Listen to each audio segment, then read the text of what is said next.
Hello cats and kittens, Mama Cat Gamer here, with another adventure with Gavtia's Adventures Through Eorzea. We are in this Stormblood expansion. We just finished both lines of the starter quest for the expansion. And we have like 3 different MSQ things to pick up. Still in the level 60 range. So I suspect this is going to take us all over the place. I think they do this because at the beginning of an expansion, like, everybody's rushing to do the initial quests, so they try and split it up so you have people kind of spread out in instances, so it's not overwhelming the servers and people aren't frustrated trying to, you know, get assets or collect whatever it is they need to collect, stuff like that. Alright, let's talk to Bevis.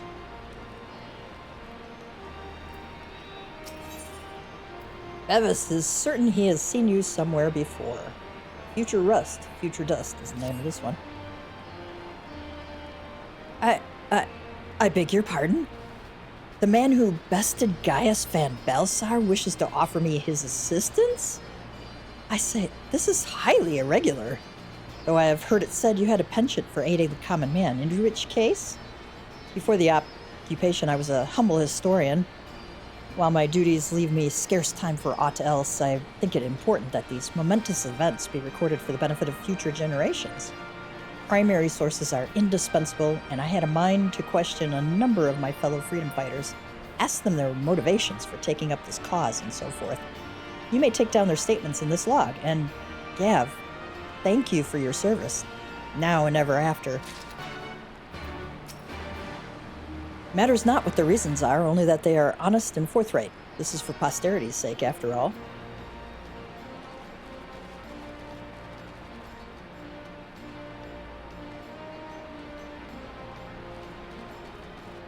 Do Mufford and Conrad have anything new for us? Thank you for your help in Alagana. I'll admit I didn't have high hopes when we first set out, but the results speak for themselves. Well done. Conrad.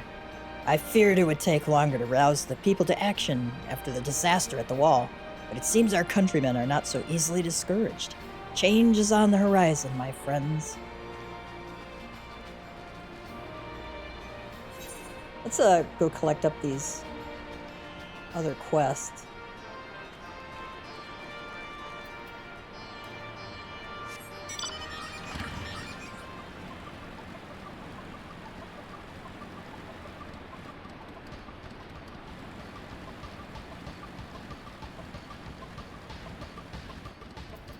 Ahalisa says, I was just a cook before all this. Simple fare, really.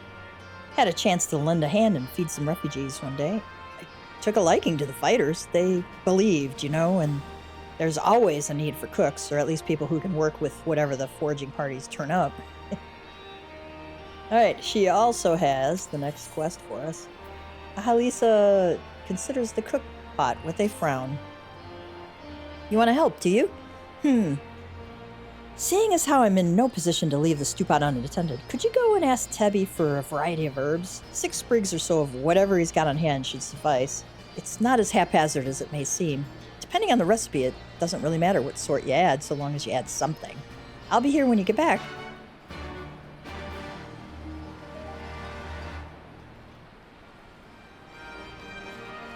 Yeah, we're gonna go grab the other,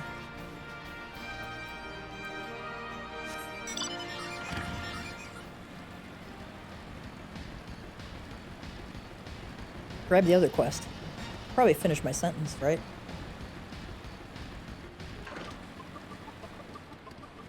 Ananta Battlemaid. The Ananta Battlemaid is not one to be trifled with. You look like a strider in search of comrades in need. If so, I have a task for you.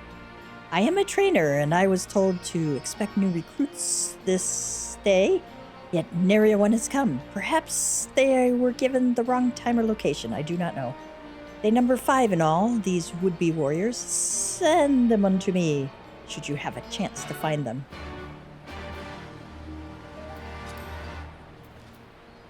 Alright.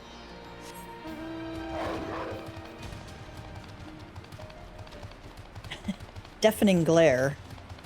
the name of that guy.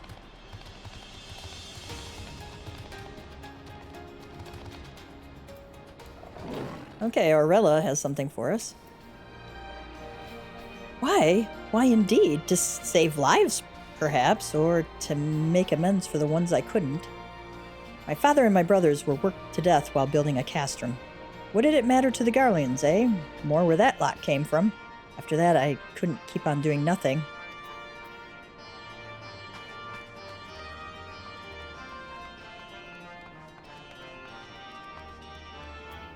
What do you stolen Kryl have to say? I'm told you've been busy, as have we, lest you wonder. None here shall perish for want of proper treatment. Been to the peaks and backs, have you? Glad to see you're in good health. Oh, that's good.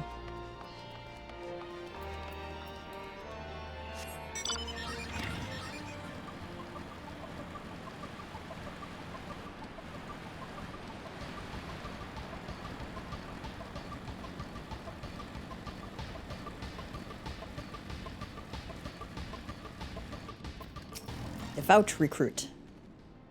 I know, I'm late, but I had to say a prayer for my sister first. After what the Imperials did to her, death was a mercy. That can be the case in wartime, unfortunately.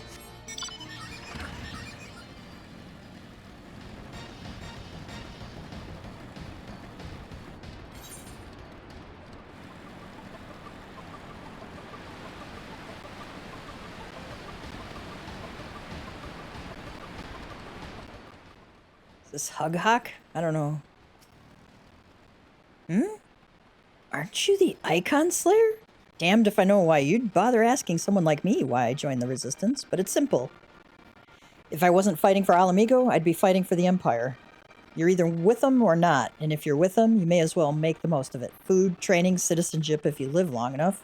You'll die stealing someone else's land, like as not, but that's the choice. But me, I'd rather die here.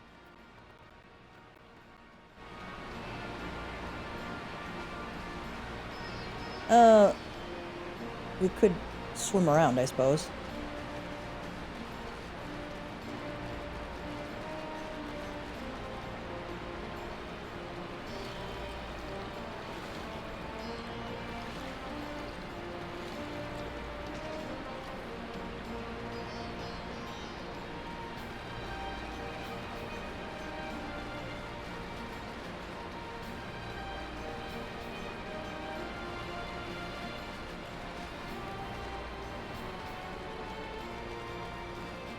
Alright, Tebby. Herbs, is it? 6 springs of whatever's on hand? Afraid I can't spare that much. You'll take 2 and be glad of it. Thanks, man. The remainder you'll have to gather yourself. Shouldn't be too much of a bother, though. You'd be surprised what you can find growing underfoot, even in the Reach.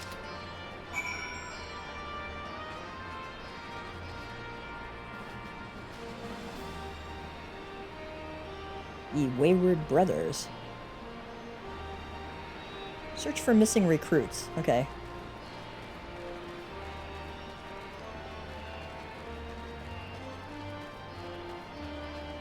Be another one around here somewhere. Alright, fragrant herbs.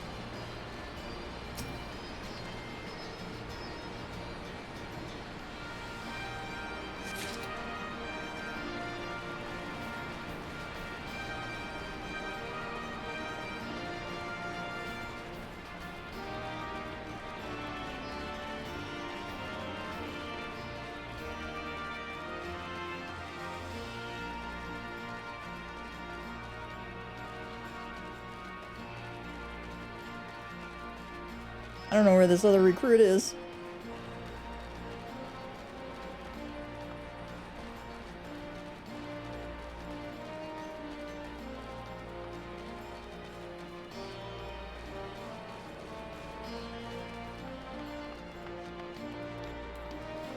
Ah, there you are. Faint-hearted recruit. Oh, bugger, you were sent by the snake, weren't you? I heard 1 in 4 recruits doesn't live through their training. That can't be true, right? Oh, bugger, oh, bugger.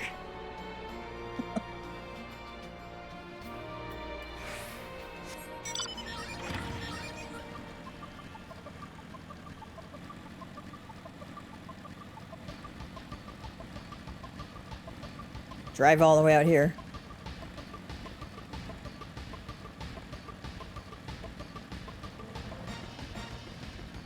Fretmar. Why'd I join the Resistance? Well, if you must know, it was to avenge a friend the Imperials butchered before my very eyes, back in Alamigo. We owned a stall in the markets, and a passing soldier snatched up a piece of fruit. He spoke out before I could stop him, only to get a fulm of steel in the gut for his troubles. Found my way here, and that was that. Do you have anything else? The path ahead leads to the Temple of the Fist, and it is my duty to ensure that only those of sound body and mind are permitted to pass.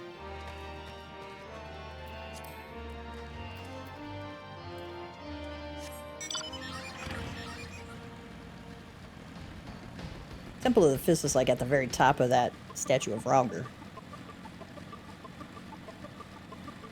I think.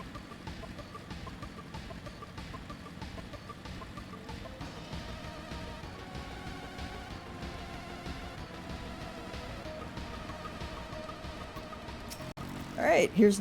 Well met, Cav. Have you spoken with the freedom fighters as I asked? Let's not. I want to put the, food on. Need my extra 3%.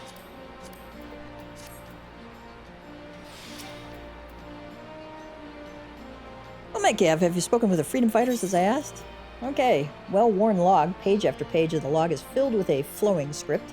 Doubtless Bevis has had much practice honing his handwriting. Unlike me.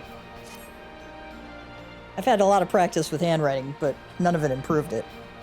As fascinating as they are varied, you have a knack for convincing others to bare their hearts to you. I could not have done better myself. Many years from now, when these tempestuous times pass into memory, their accounts will serve as a window into the struggle. We must never forget, my friend. Never.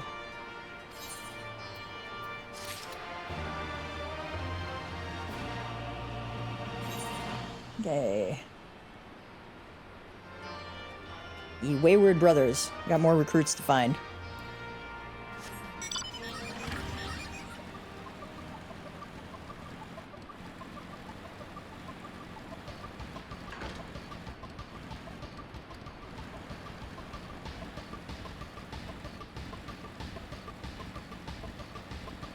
Ernest, recruit. The teacher calls for me? I see. We were discussing strategies for disabling Magitech armor, you see, and... yes, of course, there is no time. If you would excuse me. Tebby can be a bit of a stickler, but he means well. I hope he doesn't give you too much trouble. Oh, while we're around here, let's mend the armor. Oh, no, don't have anything we need to mend.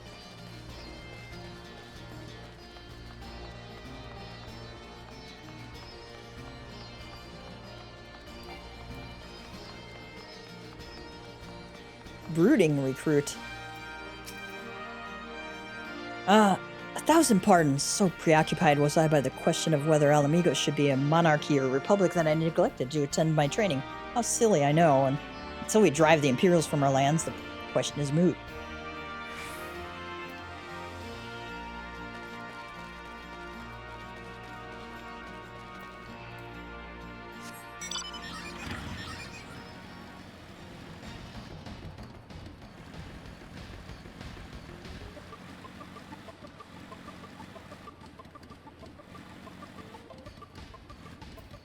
Was Ogre Ironhead? Have care, my friend. The area beyond is fraught with danger. Well, I wager that served to awaken the explorer within you.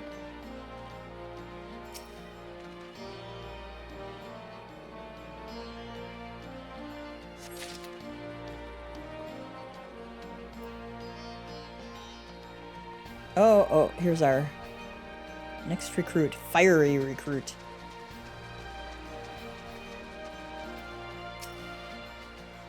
Training? I was so busy practicing to impress the others that I completely forgot. Thank you. Okay, I've tried to get this Vista, and I'm no doubt there's some way to do it from jumping down on top, but I went, I'm gonna wait till I can fly. I can't get it done.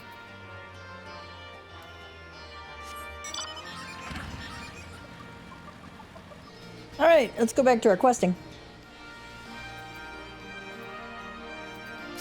An anti-battle main. All recruits are present and accounted for. My thanks to you, Strider.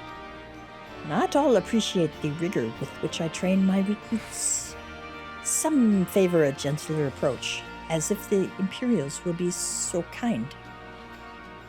'Tis a thankless job to teach, some say, but I say their survival is thanks enough.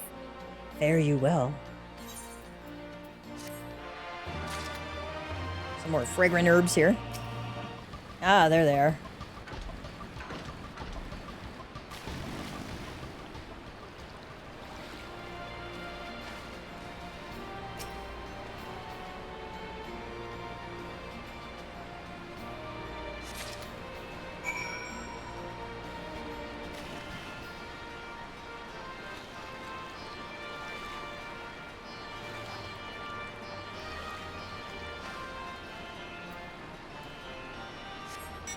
Go feed the troops.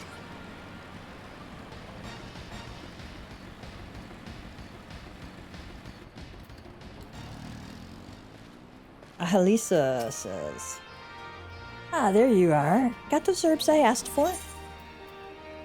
Precisely what type of herb this is remains unclear, but the important thing is that it is green and fragrant. Reach greens, okay. Thanks, that'll do nicely, and, sorry to impose on you, sir. Thought you were another new recruit. Didn't realize until after that you were, But to answer the question that's probably on your mind, yes, it's always like this. Never enough food or supplies to go around.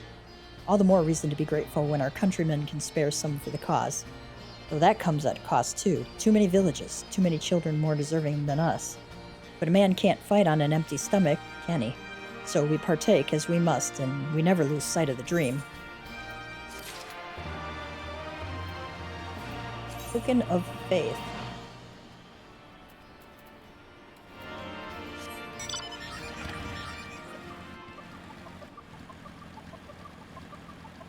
Swarthy resistance fighter.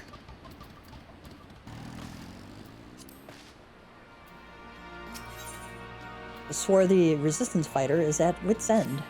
Damn it all, where could it have got to? Oh, pardon me, fellow lover of freedom and justice. You haven't seen a ward of the destroyer anywhere, have you? Maybe on the ground as if a certain bloody fool had dropped it? I've been him. I had it this morning, that much I know for certain, and I've not left the reach since, so it's gotta be around here somewhere. If you've got a moment to spare, would you be willing to help me search? I spent some time near the Temple of the Fist earlier, so it might be there. As for me, I'll look around near the officers' pavilion. They're hardly rare, I know. I could just as easily buy another, but even so, please help me find it.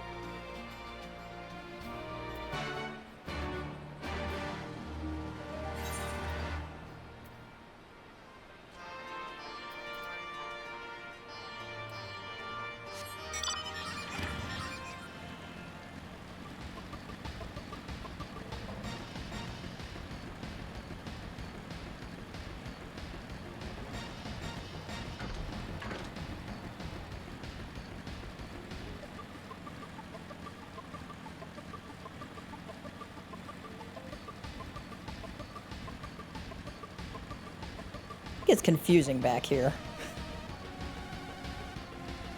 Ward of the Destroyer.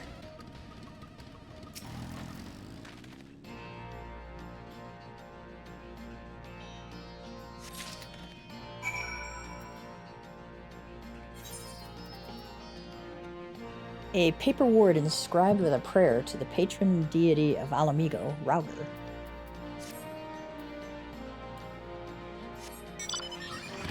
Go back and give him the good news.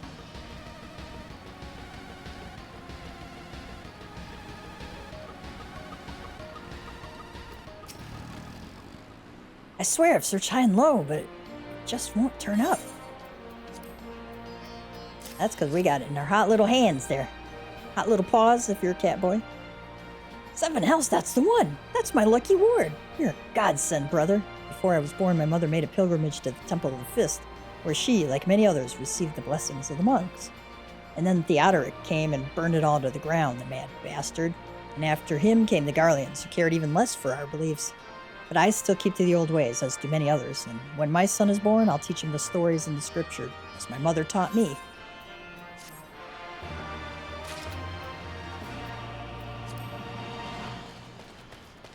I wonder if these guys have anything new for us.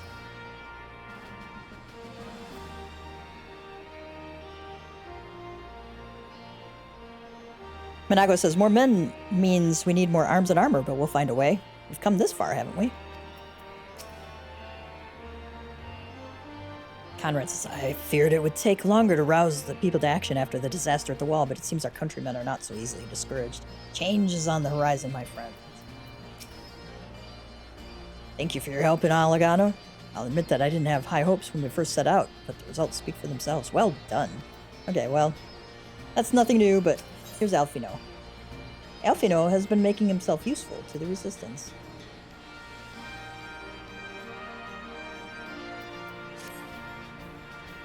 And with that, another task is complete. Ah, Gav, I hear you've been keeping busy. Anago says, aye, that he has, and we thank him for it.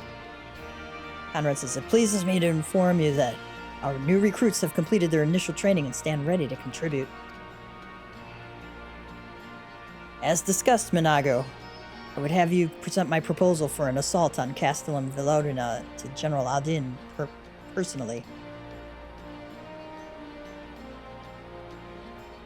Of course, sir.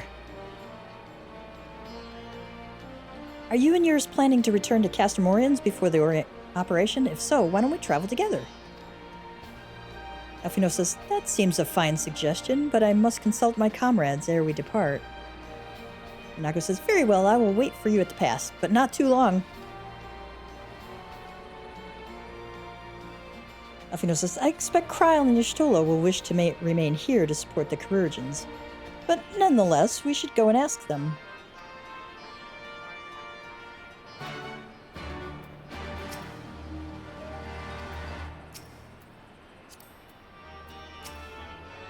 Alright, they didn't have any new.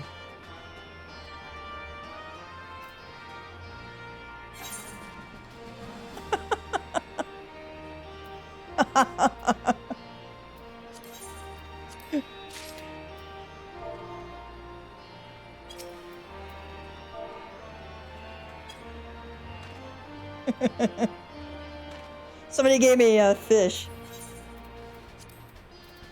It's called All Right, All Right, All Right. This is a Matthew McConaughey movie.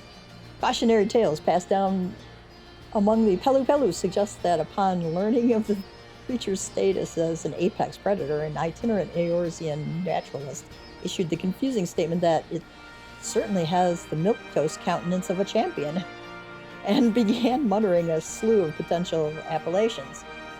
Some of these sounded like Dirklander or possibly Burp Swimmer, and so in the attempt to save the poor fish's reputation abroad, the local Pelu Pelu kindly informed him of its indigenous name ere setting off in search of stiff drink.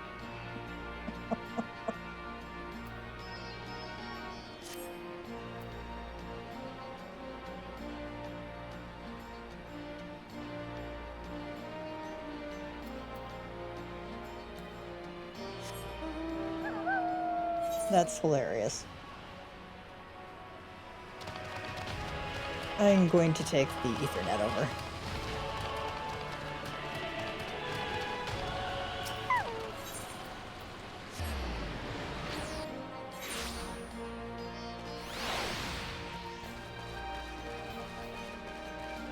I'm not sure what uppies. Ribby Fishy looks at Gavtia for some uppies. I don't know what uppies means. I didn't know if you wanted a hug or what. Somebody will have to educate me on what uppies mean in terms of Lalafells.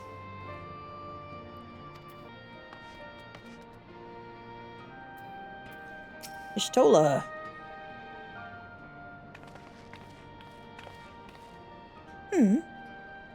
Is Artemis? I see. That would explain the sudden flurry of activity outside. Elfino says, the joint operation marks a turning point in our conflict with the Garleans. For the first time, the Resistance and the Alliance shall go on the offensive and attempt to capture an Imperial outpost in occupied territory.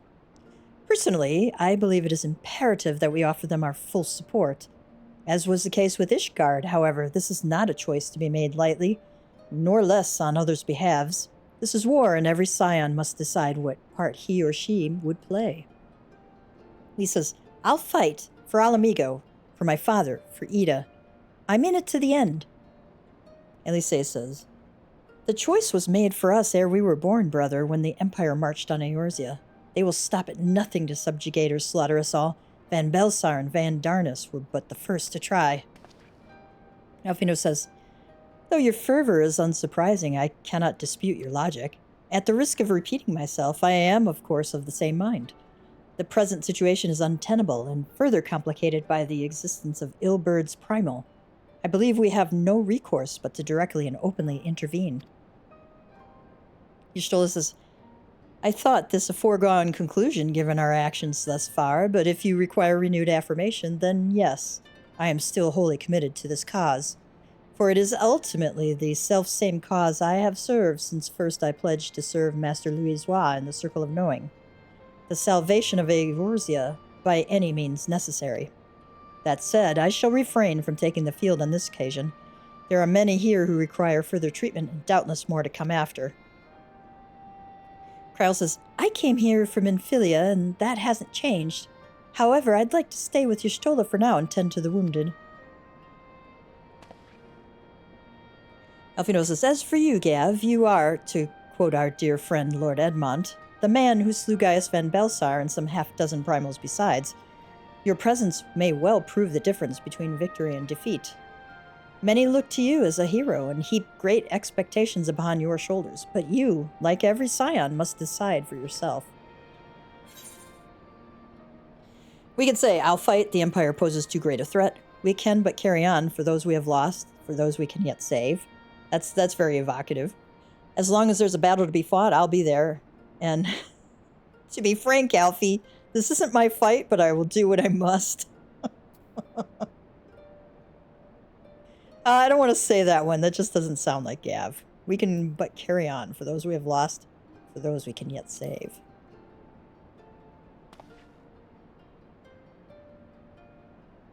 Well said. Well said indeed. Elise says, take care, Y'shtola. Krile and...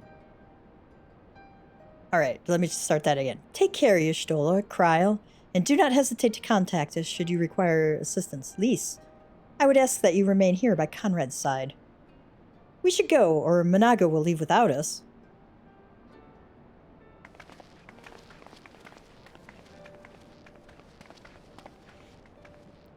Elfino says, might I persuade you to join us, Gav, should you wish to give your decision further consideration? Castor Morians would seem an apt place to do it. You need not answer right away. I'm sure I can convince Managa to wait a little longer.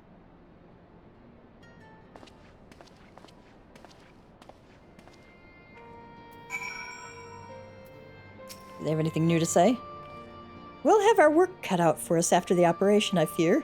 But we'll do what we can. That's all any of us can do, is it not? She's not wrong. Ah, yes, asking everyone's opinion before making a critical decision. Truly, this is a far better arrangement than having centralized leadership. I'm not sure if she's being sarcastic there or not. Could go either way.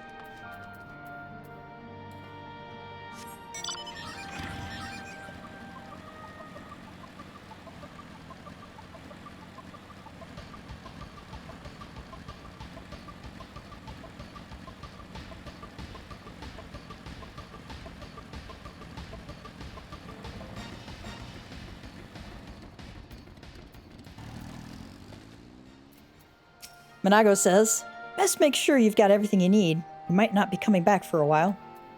Alize says, grandfather stood with the army that faced the Garleans at Cartano. This is dangerously close to becoming a family tradition. Right? Alfino says, "So, you will be accompanying us? Full glad am I to hear it." Minako says, "All set? Excellent. Then let us be off."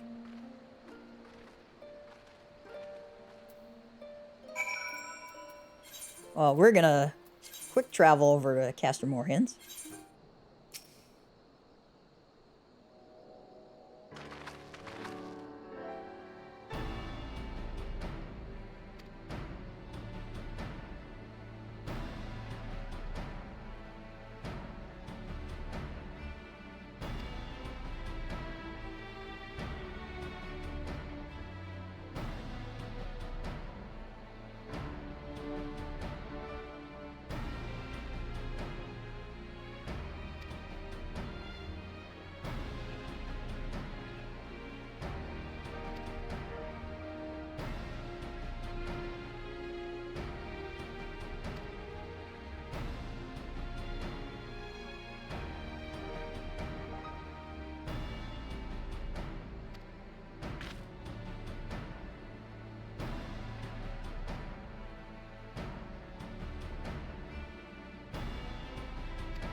All right, I had that all muted, so we'll have to read it.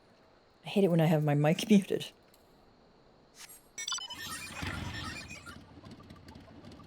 Where do we gotta go? I see which way we gotta go. Okay. So we have to go up around here and then come down. Oh, this looks like an instance quest. And seeing as they warned us ahead of time conveniently about, running into a patrol, we're gonna go check this out real quick. All right, we want to follow our allies. What's not obvious in this instant is you should not move ahead of your enemies. Will attack the stragglers, so kill those first. You want to keep as many alive as possible. I'm not sure how many can die for you to fail the duty. Could be 0. Okay. Maybe you have to keep all of them alive. The order of kill is going to be Secutor, Signifiers, Lacari. Then another pack, Reapers, and any other enemies. We're going to wait for our allies to move again, follow them. And again, anytime there are any attacking the stragglers, kill them first. Blade wolves and spear wolves. Attack both as soon as possible to prevent them from attacking the stragglers. And then any remaining enemies. All right. And we'll wait for our allies to move and follow them. And we will stay near Kryl. There will be a cutscene, and it is important. Okay, so make sure to save time. And eat your food before you go in.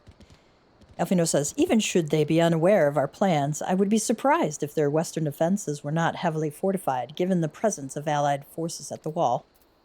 Elise says, naught appears out of the ordinary at a glance. This ought to be close enough. Now we settle in for a long watch. That said, it would be prudent to keep your weapons at the ready in the event a passing patrol stumbles upon us or worse.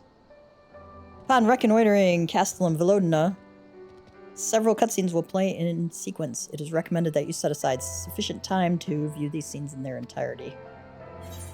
Alright, level sync is in effect. If you are above the max allowed level, it'll be synced to level 63.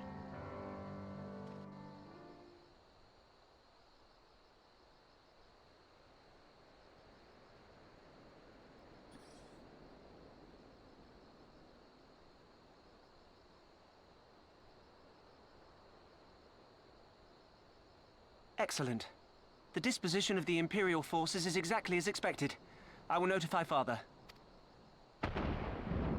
Cannon fire! Where did it come from? Smoke! There! Is that... Oh gods, it's Relga's Reach. Oh boy.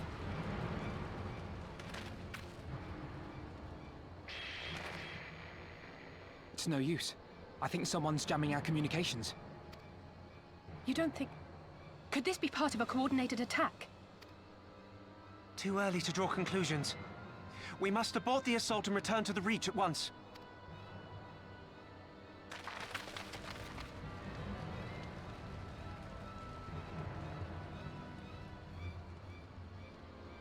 Uh-oh.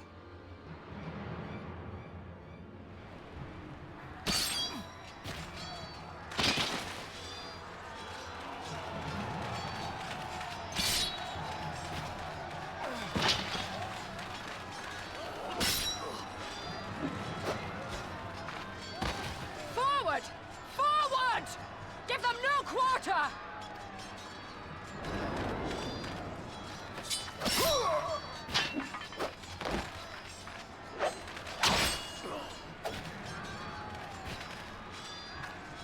You!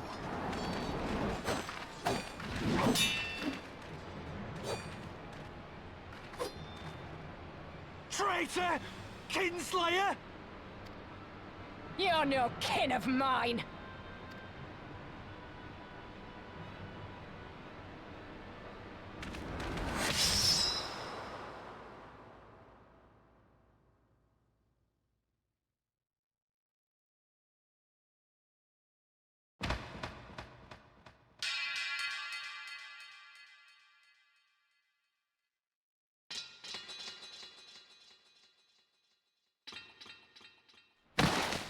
Mefred!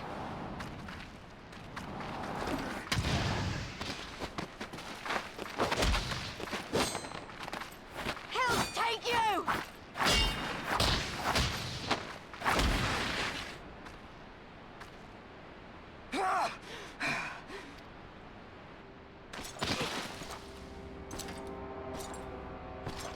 Xeno's just casually walking in.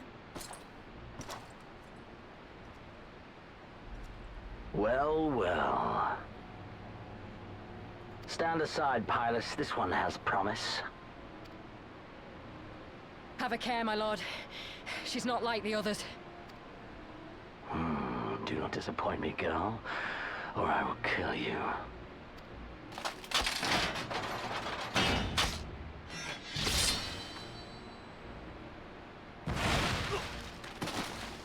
Seven hells! It's him! It's Xenos. The Viceroy? Oh, you are a dead man!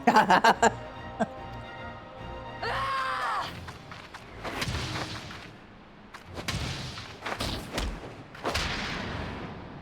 So spirited, and yet so empty.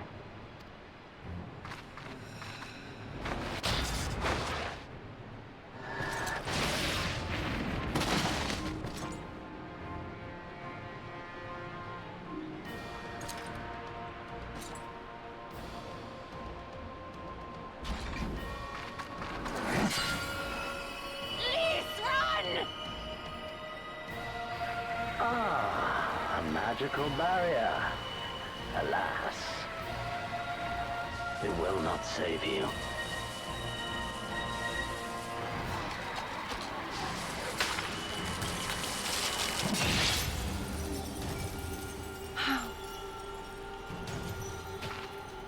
Oh my.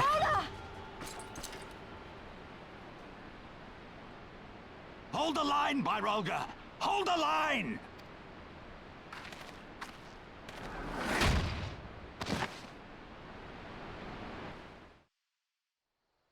That one's gonna hurt.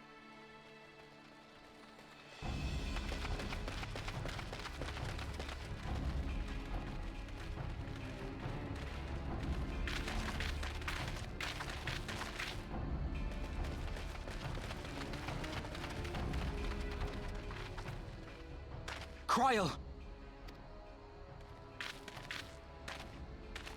Alphino!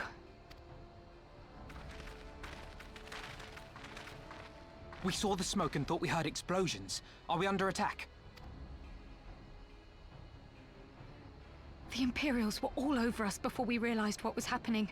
No one knew where to run or what to do. It was chaos. Lise and Master Kemp rallied the guards and bought us enough time to get some of the wounded to safety, but I haven't seen either of them since. Confound it! If we lose the Reach, this will all have been for naught.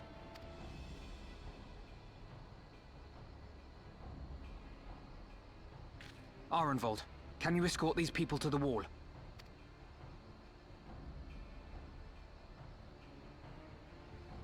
Aye, sir.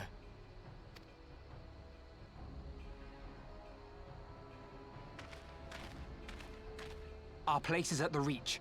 We must offer such aid and succor as we are able. Saving lives is now our paramount concern.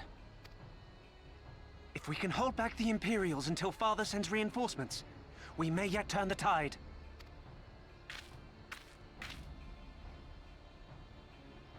I'll join you. I've done all I can for these people, and you'll be crying out for a healer in there.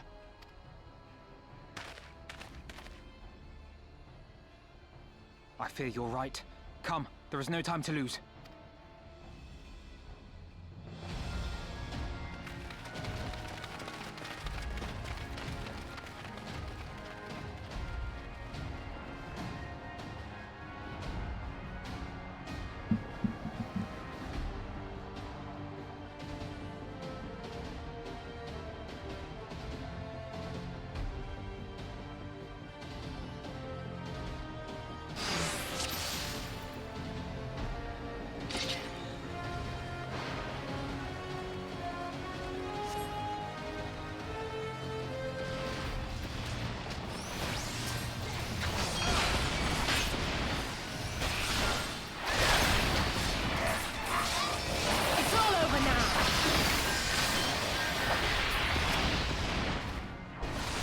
Some fires first.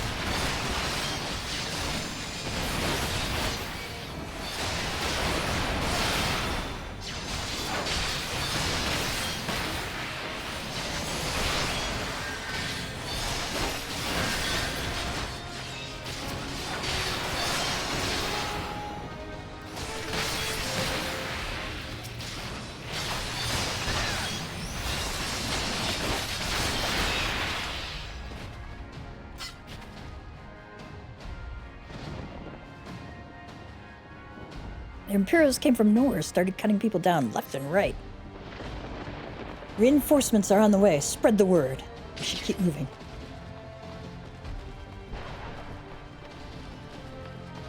Confound it. Nothing for it but to fight.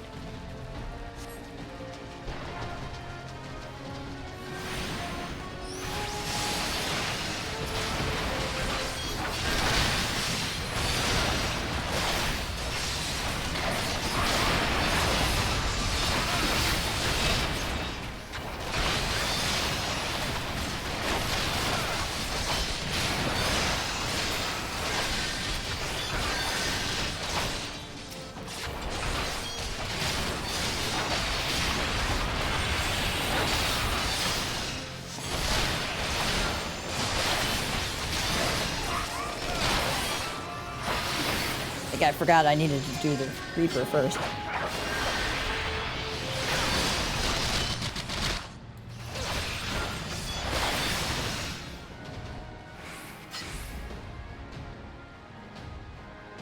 Those monsters, these people who had surrendered. It's not too late for the others. We must hurry. For the glory of the flames!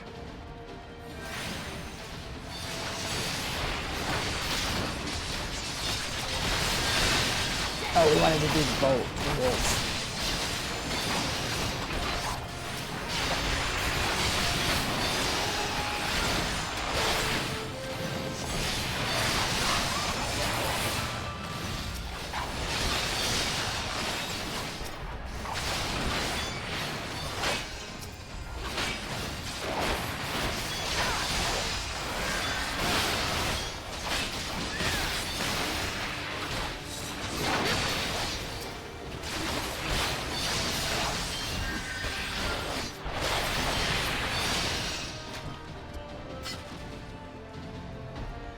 They took Elise and the others deeper inside. You've got...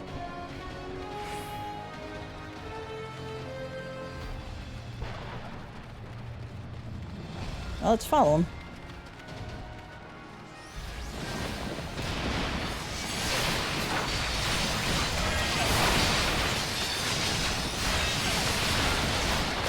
So kill the mages first. Rebels go!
What took you so long?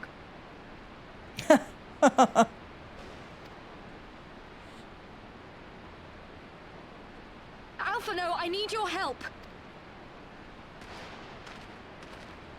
Thought she was dead at first when I saw this.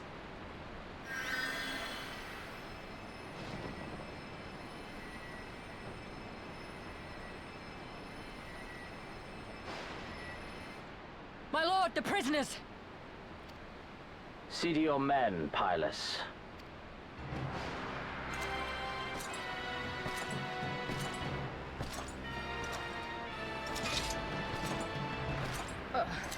As you command, my lord.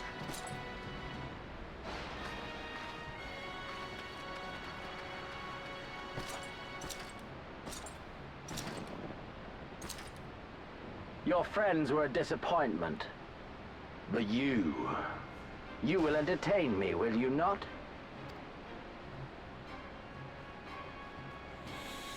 Oh boy.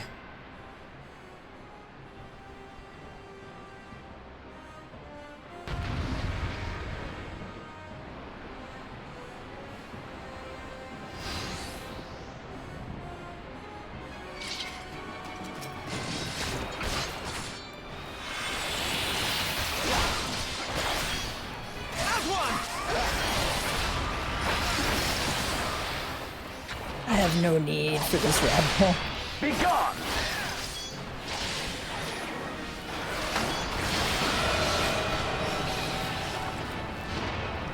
Seven hells, not even Father could do that.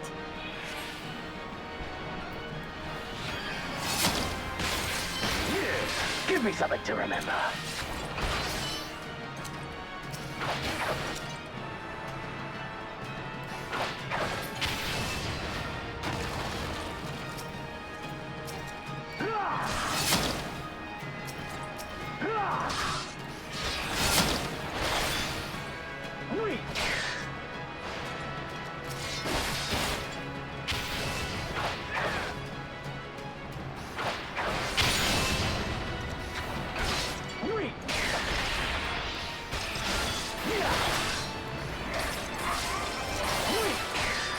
nerve-wracking nonetheless.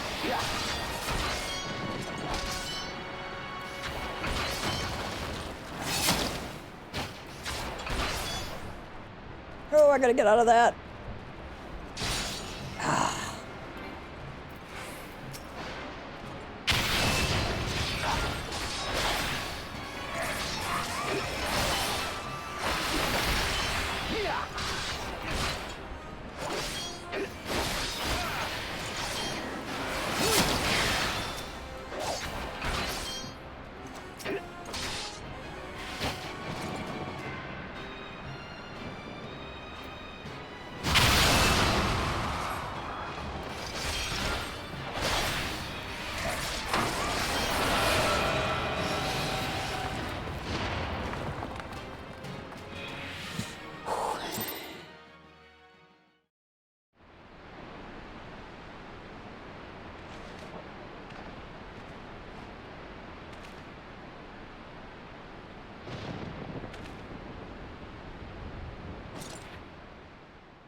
Oh my.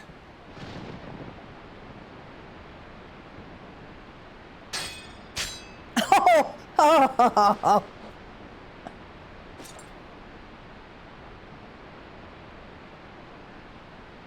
Pathetic. Broke his blade.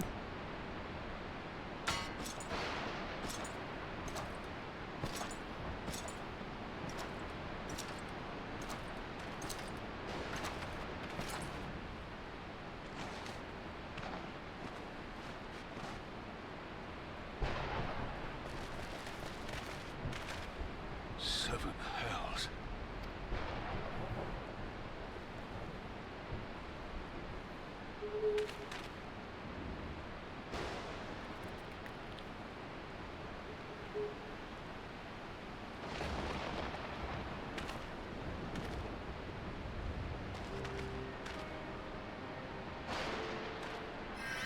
Shall we give chase, General? Nay. There has been enough death this day. See to the wounded. Aye, sir.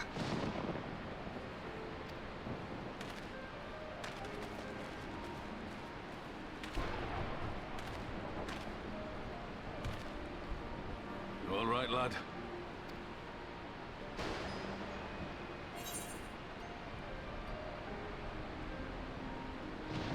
I think my pride may have taken a knock, or well enough, next time he will pay, or nothing.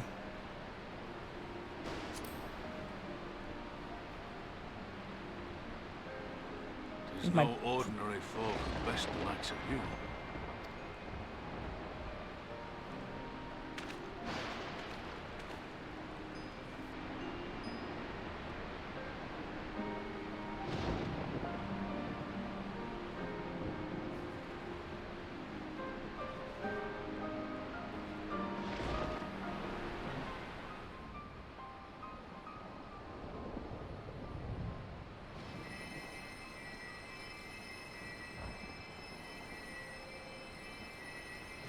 Don't you die on me, Ashola!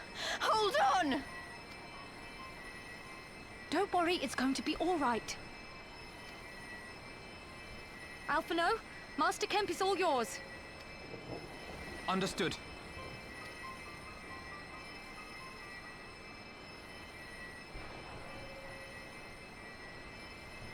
Don't just stand there gawping. Hold her down while I work.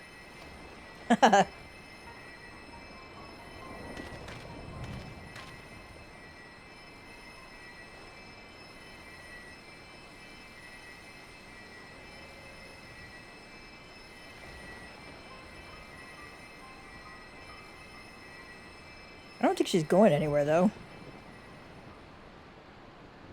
The worst is past, but without the proper facilities, I can do no more. Master Kemp too would be better served in the infirmary. Let us take them there without delay. Give us a hand, would you, Lise? Of course. I know you must be exhausted, but there will be others who need our help. Leave these two to us and look to the other wounded.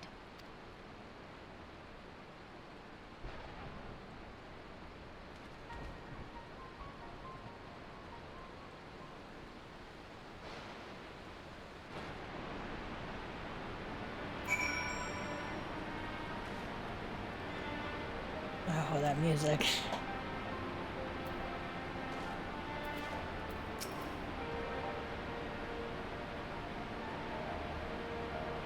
You did well, Gav. You saved lives. No matter what happens, remember that. Now then, let's do what we can for the wounded. Every minute counts. The haunted look in Raban's eyes speaks volumes. See to the wounded, Gav. If they live, help them. If not, move on.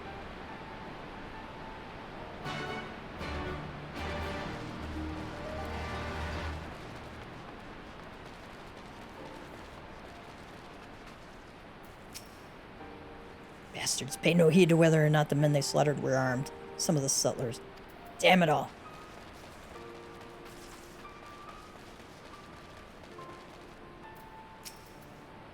God damn it, Meffred. Weren't you the one telling me to use my head and stay alive? Meffred.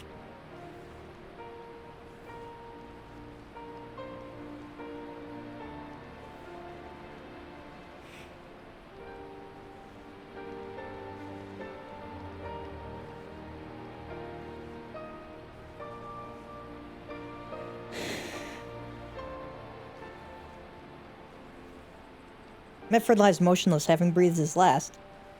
Clenched in his fist is a small charm, which you take for safekeeping. Dear youth. He was already cold when I got to him. There was naught I could do. The charm must have been important. You'd best take it to Conrad. You spare another moment for Meffred before turning away, fishing in your pockets. Your hand closes around his charm. Conrad must be told.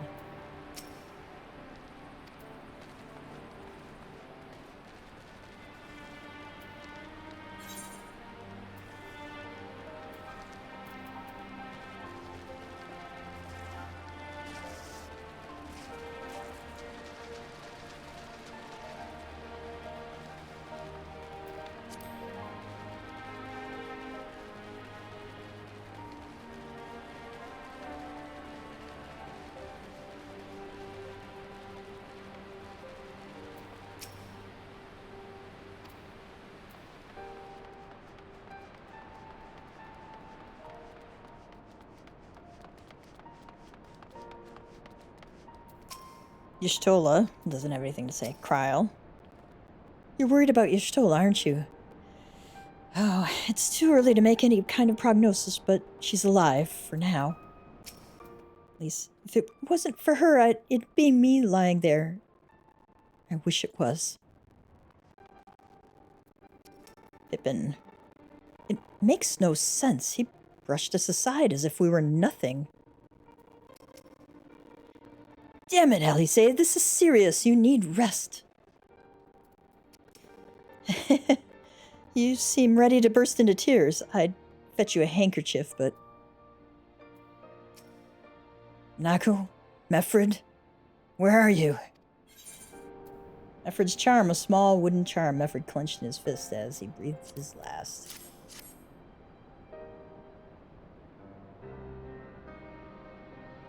This is...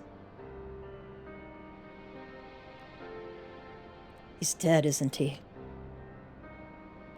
Meffred was a warrior, always thinking about others before himself.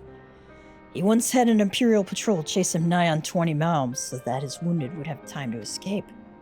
His comrades loved him for it, of course, though that only made him worry more. Did you know that he sent his men in Quarry Mill away because he thought they were fighting for him and not the cause? Aye, well, he did. The only life he was willing to risk was his own, you see. That's exactly the kind of man who should be a leader. The kind of man who deserves to survive, not an old fool who's all used up. Alfino says, "There's no logic to it, Master Kemp. There never is. Who stands, who falls? In the heat of battle, we can but do our best, as we did. Meffred will be sorely missed, aye, but because of his sacrifice, many now live who otherwise would not, and they need us now more than ever." Aye, that they do. Forgive me, I had high hopes for him is all.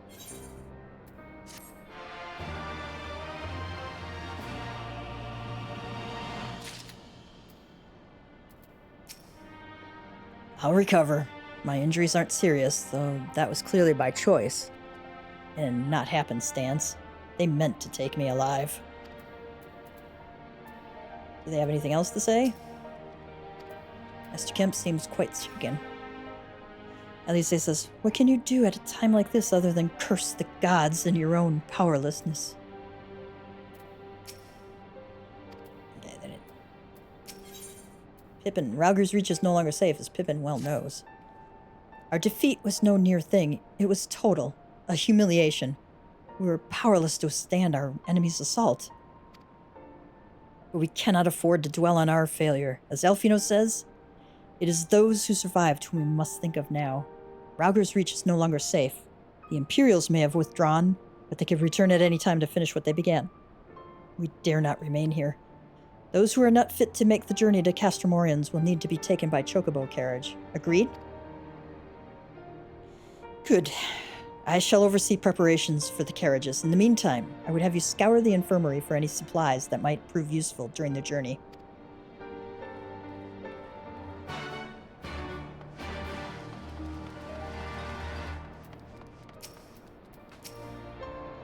Forgive me, but it's imperative that I continue preparing medicines for the wounded. If you desire treatment, I must ask that you seek it elsewhere.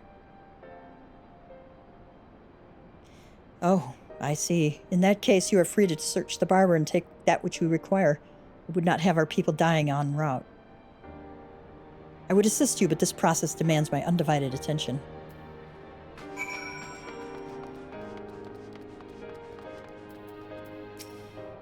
No, I'd hate to be a burden. I wanted to see if they had anything else. I will accompany Commander Kemp in one of the carriages. Ellie says, we're to move the wounded to Castrum Oriens? Understood. I'll go and see if anyone else requires assistance. We'll need to carry Y'shtola to the carriage. Could you give me a hand, Lise? Do you have anything else to say? Nope. He says, as if you need to ask.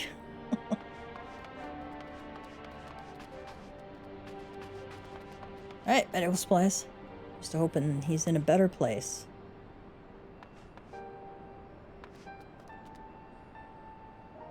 Oh.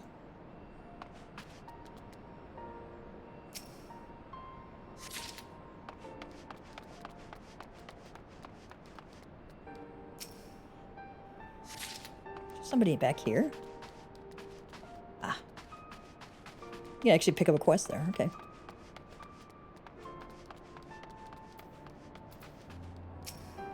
Fear there may not be much I can do for this man. Okay.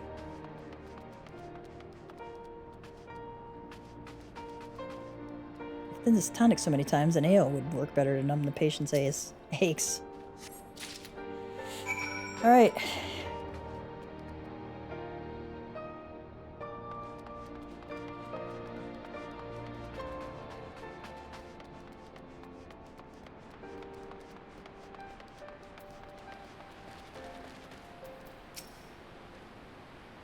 Sir, Marshal Terupin said you might have something for me.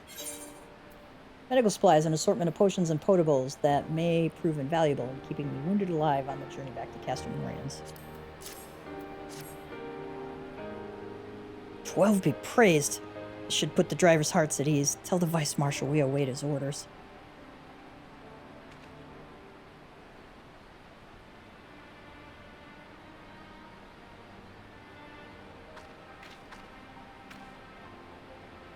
Kryl says, Y'shtola and the others are safely strapped in. Don't worry. I'll be by her side the entire time.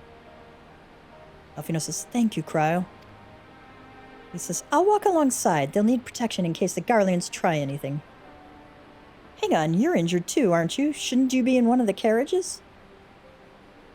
Conrad says, I'm not so frail that I can't make the trip on my own. Besides, there's still work to be done here. I'll see you at the wall when it's finished. Pippin says, as you wish, then let us set forth at once. We shall move as quickly as our comrades' health allows. To Castromorians.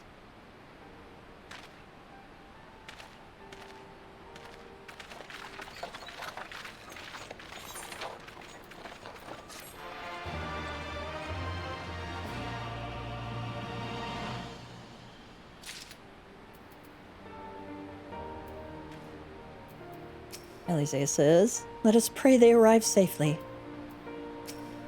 Master Kemp, your concern for your men's well-being is commendable, but I would urge you to consider your own. Conrad is a man struggling to cope with a bitter reality. You saved a good many of my men, and I cannot thank you enough for that. The fact remains, our forces were decimated, and this state will not be mounting an assault on Castellum Velodina or anywhere else. We need to be honest with ourselves about our prospects, but first we need to put our affairs here in order. Afterwards, I'll join you all at Castromorians. Alphino says, understood. We will go and speak with General Aldine.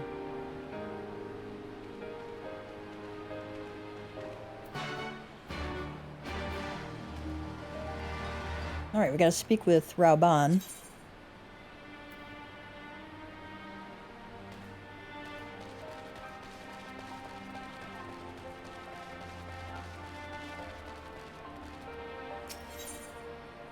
Oh my god, this music.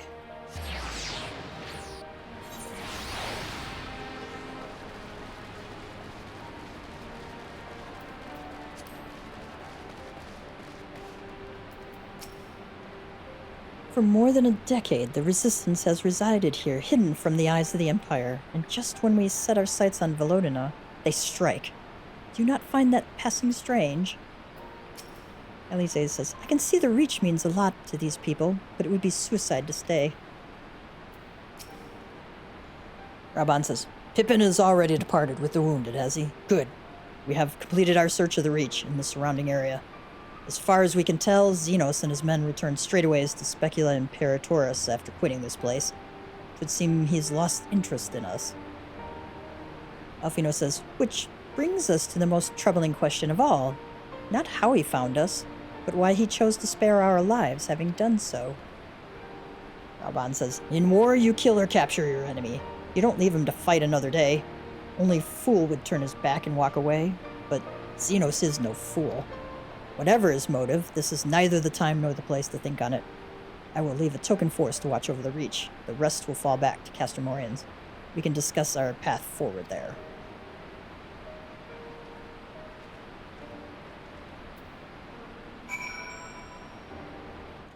Ranulf says, bastard, pay no heed to whether or not the men they slaughtered were armed. Some of the settlers. Damn it all.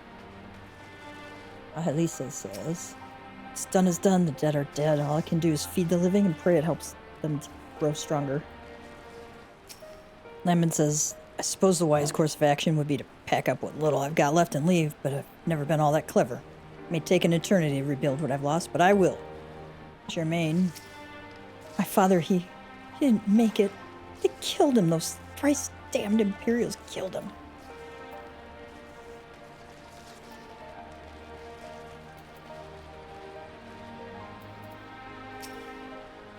Welcome to Rauger's Reach. I shall answer any questions you have to the best of my ability. Okay. Talked to him before. Let's go back to Castromorians.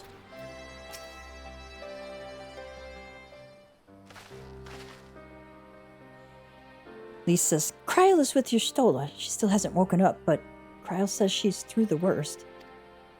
Alphino says, given the severity of her wound, we could have hoped for no more. Let us pray she makes a full recovery. He says, we lost a lot of good people, didn't we? I saw it happen.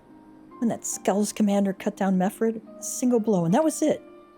Everything he fought for, all his hopes and dreams for the future, gone in an instant. Do you know, and do you want to know the worst part? It wasn't a Garlean who did it, it was an Alamegan. Gods help me if I ever... No. Not now. Not while the general's waiting.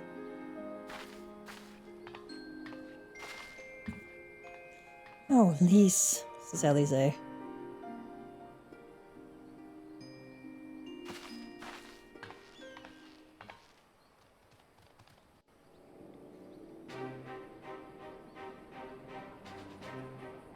Were it not for the swift actions of the Scions and the Alliance, many more would have died. You risked your lives to save ours, and for that we thank you. There is no need for thanks. We are allies, are we not? Aye, just so. Let us not dwell on this tragedy, but look to the future. The future? I'm sorry, General, but there is no future for us. We've lost too many. Gods, I can still see Mefrid with that woman standing over him. They've ripped the heart out of us, General. They've broken us. Our fight is over. Master Kemp, please. I'll always hate them with every fiber of my being. For what they took from us then and now. Our homeland, our freedom, our bloody children. You mean the Skulls? The youths who fight for Xenos? Grania Lupi, the Black Wolf's legacy and our shame. A unit made up of children born to Alamegan dignitaries who came of age during the occupation. Sons and daughters of Gir Abania, raised to be proud citizens of the Empire, with all the rights and responsibilities that entails. It'd be easy to curse them and call them traitors. But they're our children. Our flesh and blood. If the only way to forge the future we want is to cut down our own, then...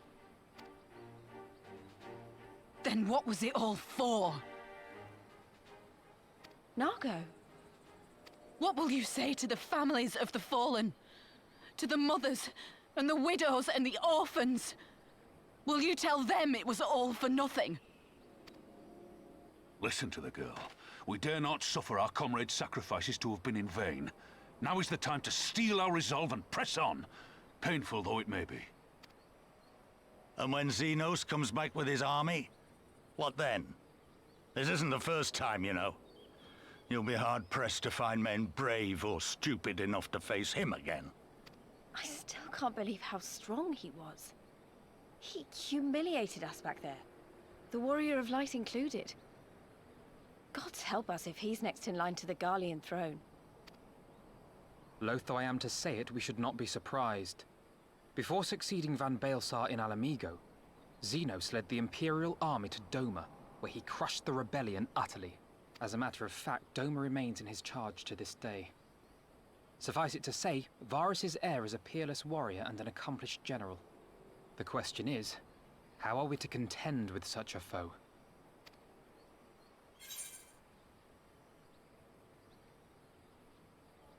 You can say, we fight, and we keep on fighting until we win, or we take the fight to Doma, or I have a feeling you're about to tell us. Take the fight to Doma. Interesting. You are suggesting we kindle the flames of revolution in Doma once more and force Xenos to fight a war on two fronts? For that, there would need to be someone left to fight on this front by the time you got back. Look, I'll not deny the plan as promised. And I feel for our brothers and sisters in Doma, truly I do. But I fear we lack the strength to see it through. Have faith in your people, Master Kemp. Them and the Scions. Hold fast, rebuild. And when all is in place, we shall defeat Xenos together. If you're going to Doma, I'm coming too. I want to help our friends there. And make sure nothing like this ever happens again.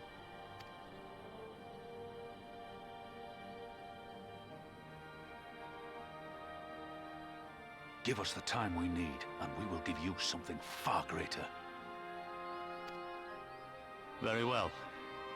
For all you have done for us, we will fight on. But be swift, comrades. Alamigo has suffered enough.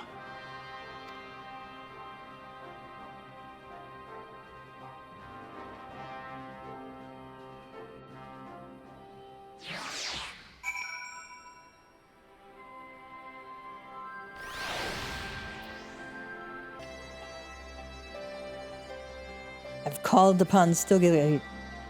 Hey, the Serpent Officer says, I've called upon Stilglade Fane to send every available conjurer, no matter how inexperienced, to help with the wounded. Pray it will be enough. Storm Officer. How in Limlane's name did they find the Reach? I thought their glamours were impenetrable. Captain says, I wish you well on your journey, my friend. Let us pray that when we meet again, our fortunes will be much changed. Raban says, if the rumors are to be believed, this is not the first time Xenos has spared his foes. They say he abides by an unusual code, takes pleasure in the fight. Whatever his reasons, we must use this time to our advantage. Conrad says, we've got a long road ahead of us, but it all begins with the first step. We'll stay in the Reach and rebuild. We'll reinforce our defenses, and if they come again, we'll be ready. Alize says, so we fight on, come what may. Sentiment notwithstanding, what other choice did we have? He says, I can't deny a part of me wants to stay and fight, but I know I'd be more use to you than the others. And Igo says, oh, ye gods, the pain. Seemed like a good idea at the time. Kryl says, you've said your piece, yes? Now, would you please return to bed? You'll never recover if you carry on like this. Alphino says, it goes without saying, but the Scions alone have not the strength to topple a provincial government, here or anywhere else. And I'm quite certain the same can be said of the Doman Liberation Front. Nevertheless, we can but go and assess the situation for ourselves and see what can be done. Lest you doubt what good few can accomplish, I would remind you that my grandfather and his 12 disciples once journeyed to these lands to save Eorzea and her people from certain doom. Brave souls with an impossible task. And Eorzea lives on. Our present mission may not be as monumental in scope, but it is no less important to the multitudes whom we would free from imperial oppression, whom we will free.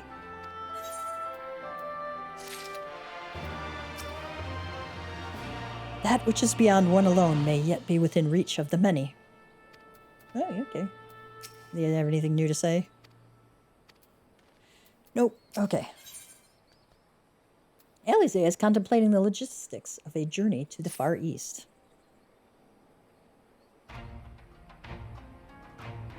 Alize says, where men go as one, there is life, and where there is life, there is cause to hope. Our grandfather believed that, and so do I. But before we can forge ties with our friends in the Far East, we must first find a way to reach them. Othard is not exactly over the river and through the woods. To grandmother's house we go.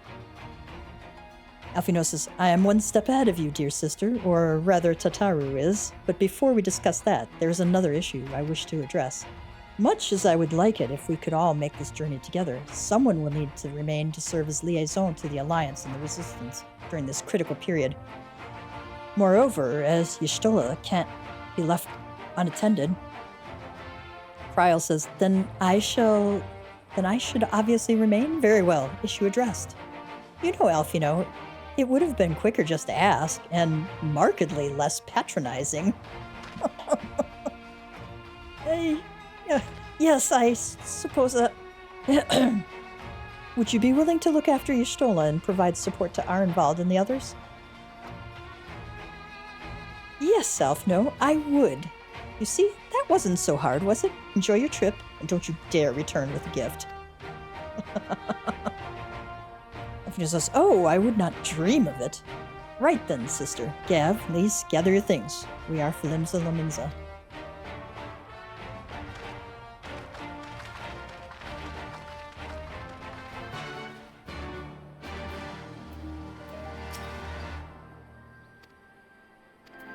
Alright, does Raban have anything more for this? If there is truth in the rumors, this is not the first time Xenos has spared his foes. Nothing new there. I wish you well on your journey, my friend. Let us pray that when we meet again, our fortunes will be much changed. Okay. Speak with Alphino in Limza Laminza.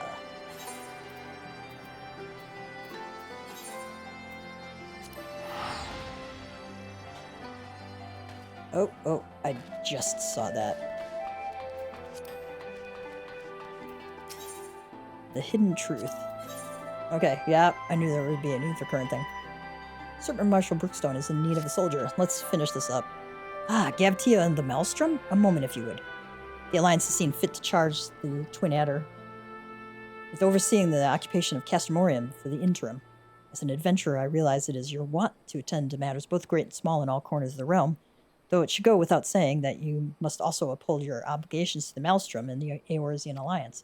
Thus, I would ask for your aid in a reconnaissance mission here in the fringes. Pray speak with Lieutenant Miqo'te when you are ready to receive a briefing. She will be overseeing the operation. Let's do this before we move on.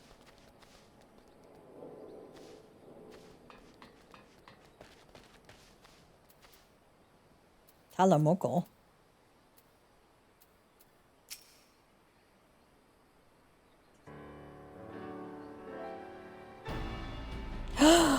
Do my eyes deceive me? It can't be, but it is. Gavtia, the Griffinsbane himself?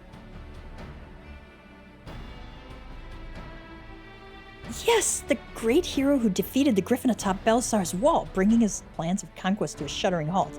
I can think of no other title that so aptly befits your prowess. Pity no one seems to think so. But enough of that. What brings the illustrious Griffinsbane here to Castamorians? Serpent Marshal Brookstone has requested you assist in my investigation. This is such an honor. I'll do my best to not disappoint you. Oh, goodness me, where are my manners? Talamoko, military records officer, at your service. I cannot offer much in the way of combat, but if you should have any inquiries regarding historical matters, you need only ask. Now then, let me apprise you of the current situation. Shortly after taking control of Castamorians, we discovered a number of confidential documents left behind by the Garleans, prisoner records dating back to the beginning of Alamigo's occupation. As you might have guessed, a great many were conscripted and sent away to subjugate new territories. A surprisingly large number were executed as a reminder of what would happen should any step out of line. What we weren't expecting, however, was a number of prisoners listed simply as whereabouts unknown. We thought perhaps they met some ill fortune during their imprisonment or even escaped, but we could find no other documents to suggest what became of them. Be they living or deceased, it is now our duty to find them. Not just for our own records, mind you, but their loved ones as well. They deserve the peace of mind to knowing what happened here. Would that this were a recent incident, though it will be no easy task ascertaining their whereabouts after 20 years, but I believe I know where we might begin our investigation. The Ananta have called these lands home long before even the Alamegans came to settle here, and as luck would have it, the Resistance has established cordial relations with their people. Perhaps they remember something of what happened all those years ago.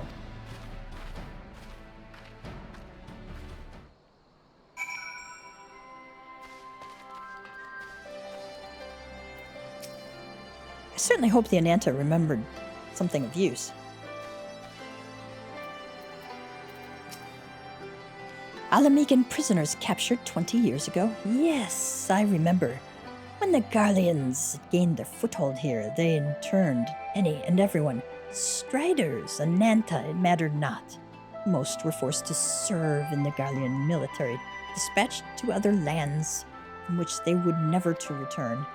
If I'm not mistaken, the prisoners who remained were taken to a small village to the south.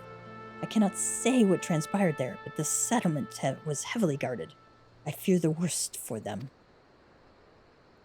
Tala says, a settlement to the south? Why, that would have to be Bittermill. I recall records of its residents seeking asylum in Gridania when the Garleans first arrived.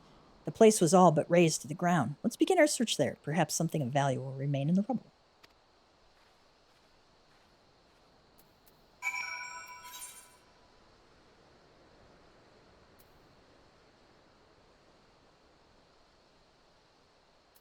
I wonder if there's anything else in Rogger's Reach. Doesn't look like anything there. Okay.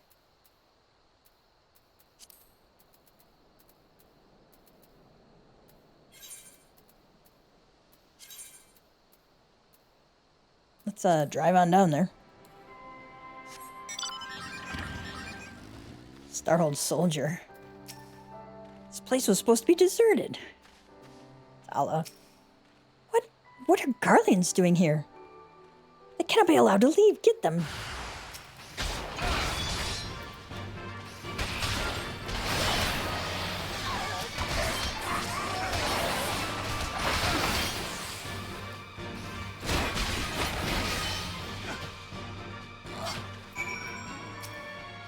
Ah! It runs off.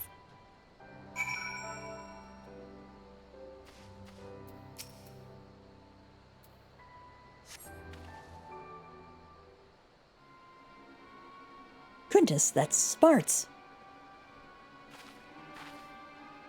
Perhaps I should have devoted more time to combat training, though no amount of training would make me a match for the renowned Griffin's Bane.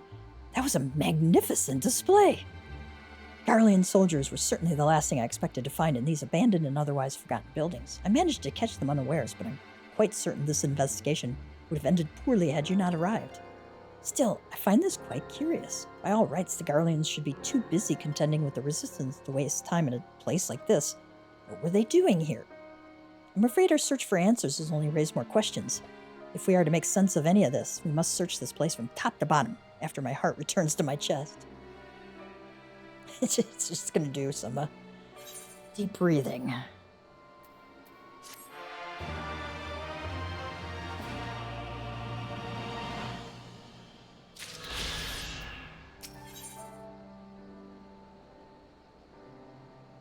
Lieutenant Miqo'te seems to have regained a sense of calm. Sorry to keep you waiting. I fear the battlefield is no place for a bookworm. If the gods are kind, we'll encounter no further distractions. Now let's begin our search. We'd like to cover more ground if we split up. Hopefully that there is still some trace of the prisoners left here. I just kind of want to know what happened to him, honestly.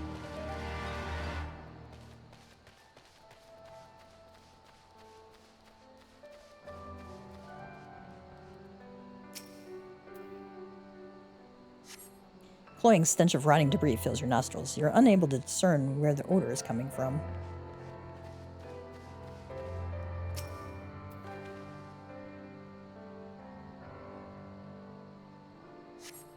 Upon closer inspection of the ground, you see footprints. Some of them appear to be fresh.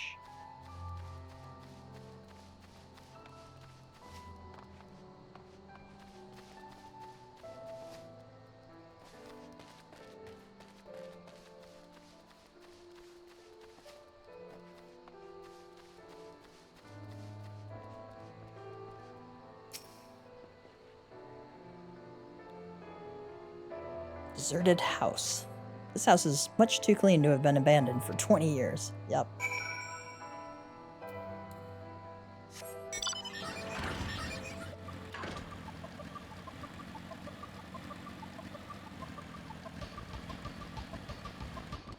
Destination.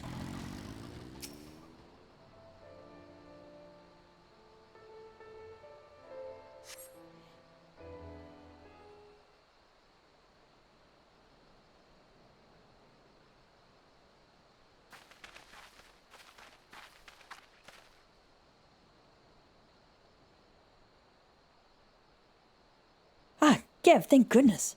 I found someone while inspecting the houses. He seems unwell.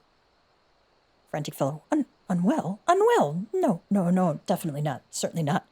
Yes, we're quite fine, but what of you? A little girl dressed in strange clothes. Quite strange, quite strange. What? You have some nerve? Regardless of how I look, I'm a ranking officer of the Order of the Twin Adder. Thank you very much. Now, who are you and what business do you have here? Who? Yes, who? An excellent question. You are you, but who are we? Yes, we would like to know very much, very much. You don't remember? Well, is there anything you can remember? Remember? Yes, something about this place. Something familiar, quite familiar.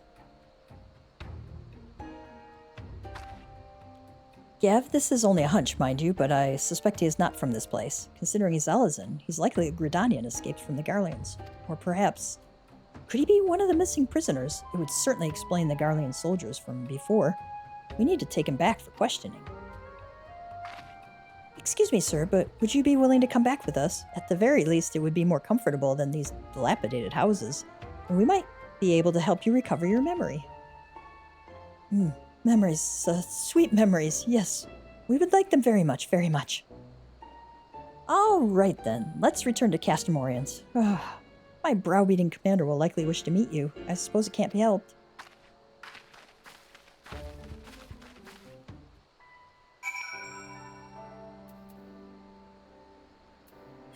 Speak with Brookstone. What does a frantic fellow have to say? Nothing. Tala says. If he really is one of the missing prisoners, this could be a defining moment of my career. Even Serpent Marshal Brookstone is sure to take notice.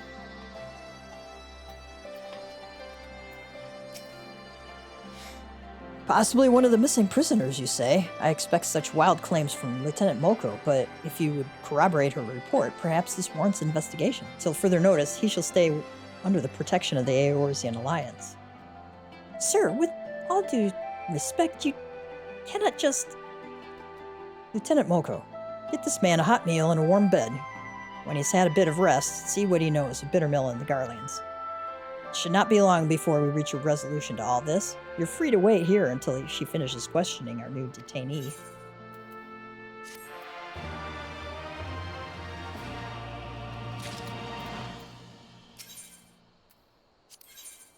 Okay. Let's leave that for now, because that's not a quest that we have to worry about. For the purposes of unlocking ether currents, at least. Might look into it later. I wouldn't be surprised if that starts a some kind of a allied society quest or something like that. I keep wanting to say Beastmaster quest, just out of habit. All right, speak with Alphino and Limsa. All right, lies, damn lies, and pirates. Speak with Alphino and Limsa Laminza. Let's find where in Limsa he's... Oh, Drowning Wench. Okay. Yeah, after that scene, we could use a drink, right?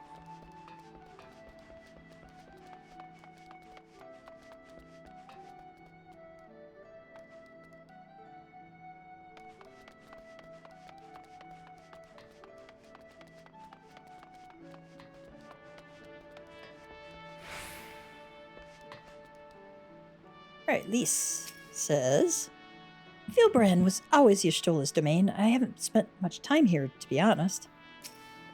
Lise says, I spoke with Urianger and Thancred along the way. To say they were surprised by our stratagem would be something of an understatement, but they did not dispute its logic. Okay.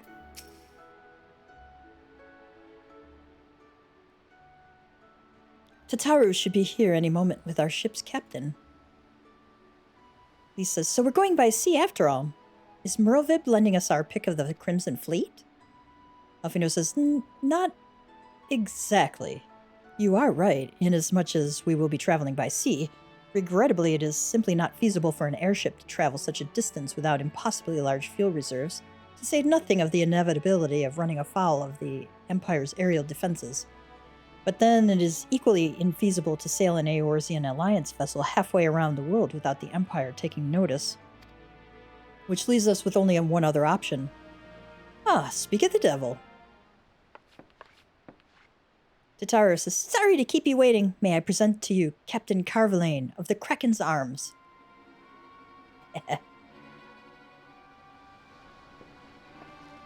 The Kraken's Arms? Says Alice. Don't tell me you made a deal with pirates. Carvalane says, greetings and salutations, scions. I take it from your comrade's tone that you no longer wish to proceed with our proposed arrangement? Alphino says, not at all, Captain. Pray forgive my sister her outburst. She has ever been one to speak her mind. I, on the other hand, am the very soul of discretion, as many well-respected personages would attest, from the offices of the Admiral to the high houses of Ishgard.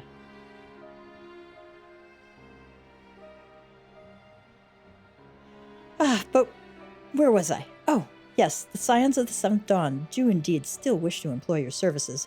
However, it is important that you are aware of certain extenuating circumstances.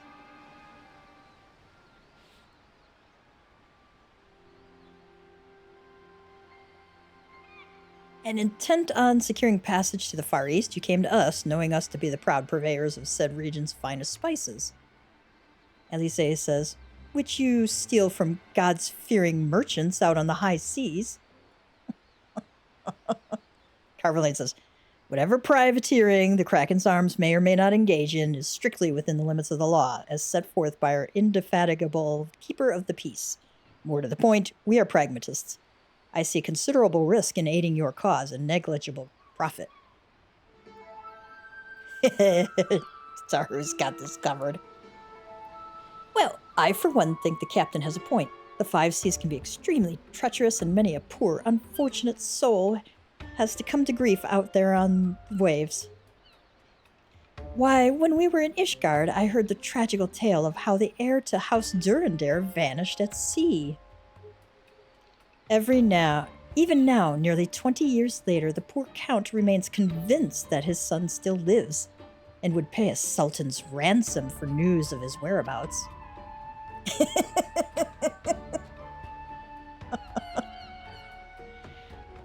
Carolyn laughs.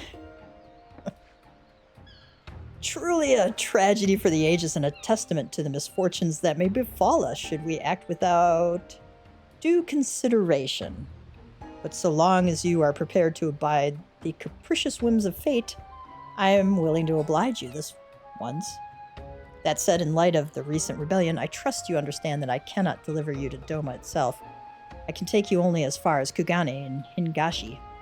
We will require time to procure sufficient provisions and make ready for departure. I humbly suggest you do the same. Basically, Sataru says, if you don't help us out, I'm going to tell your dad you're still alive and you're a pirate. The poor little boy had only seen 14 summers when he left Ishgard. Can you imagine what it must have felt like to finally be free to explore the world, unbeholden to all the stuffy traditions of the Holy See? Such a shame that he never returned home. Without him, the Count de Durandare must look elsewhere for a successor. And the good Lord Jean Quinard is one step closer to being the next in line. Lisa's, I'm not sure what just happened. I could have sworn he was about to turn us away, and then he changed his mind. Yes, he did.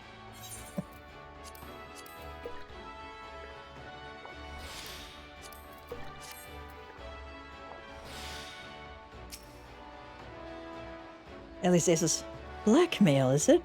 This is a dangerous game the two of them are playing. What guarantee do we have that Carveline won't just throw us overboard?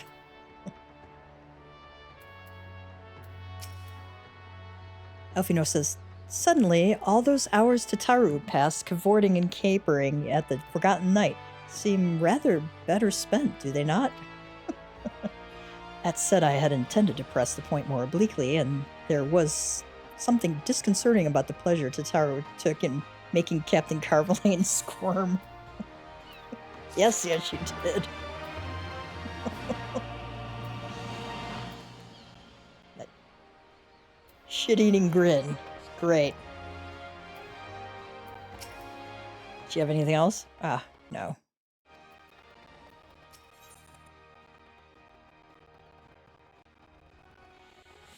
Elfino is thinking of ways you might pass the time. Tales from the Far East. I say we should heed the captain's advice and attend to our own preparations while they ready the vessel for departure. Tataru and I will procure the necessary supplies. Alize, I should be grateful if you would use the time to brief Urianger on recent developments. You may also wish to review the relevant safety procedures in the event of an emergency at sea. In the event of ditching in the sea, your seat cushions are a flotation device. Elise says, How very prudent of you. Very well, I shall go and speak with him. What of Gav and Lise? I would like the two of you to return to Revenant's Toll and speak with our Doman allies. I fear we know too little of their homeland, and any information they can provide would be most welcome. When we have completed our respective tasks, we will reconvene here at the ferry docks. Agreed? He says, sounds like a plan. Let's go, Gav.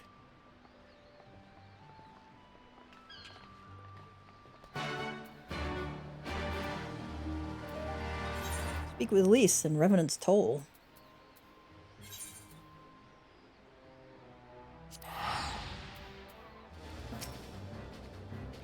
Well, here we are. We'll need to talk to lots of people, so I think we should split up. I'll ask around at the House of Splendors. You take the Rising Stones. I'll meet you here after. Got it?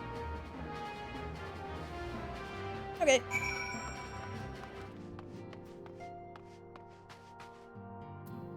Isidore, if Doma knows peace in our time, I should like to see it with my own eyes. Perhaps partake of the hot springs Homemaid tells me of as well. You are truly planning to travel to Doma? I do not know what to say. Forgive me. I shall aid you to the best of my ability. Ours is a beautiful land, nestled on the eastern coast of Othard. Along the banks of the One River, our nation thrived, proud and free until the Garleans came 25 years ago. The river was our lifeblood, free to travel and to fish, but travel was soon restricted and now the river belongs to none. Does he have anything else? I remember sitting on the banks of the One River as a child, watching the fishing boats drift by. But now the One River is closed to all, the moon gates open for none.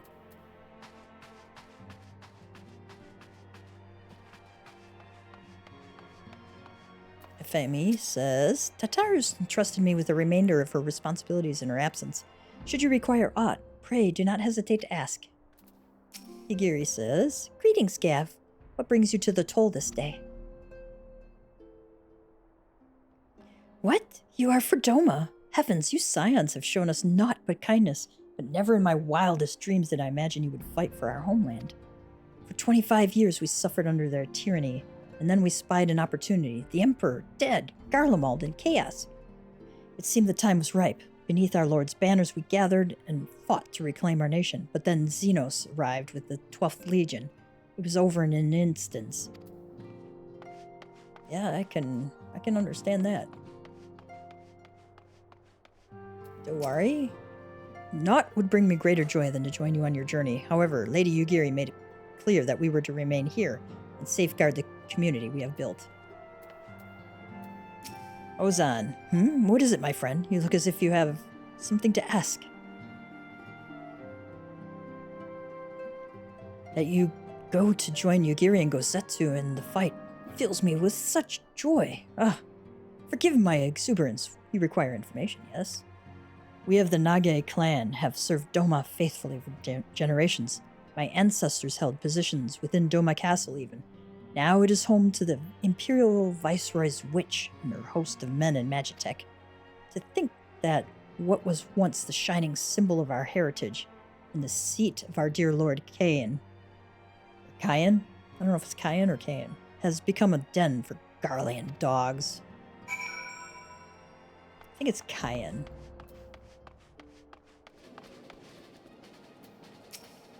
Lisa says, there you are. Learn anything interesting? The older Domans I spoke with tried to teach me all about Far Eastern customs and the importance of formality and politeness. I'd like to think Eorzeans can be just as stiff and stuffy as anyone, especially Ishgardians, but anyway, did you know they eat with sticks? It wasn't all that hard, actually, or at least that's what I thought until they told me I was holding them wrong. And then, when I spoke with the younger Domans, they just rolled their eyes and told me it was all a load of stupid old...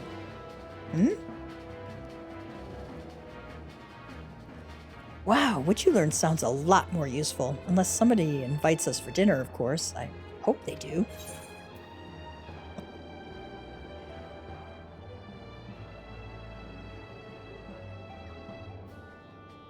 It's all worth the same.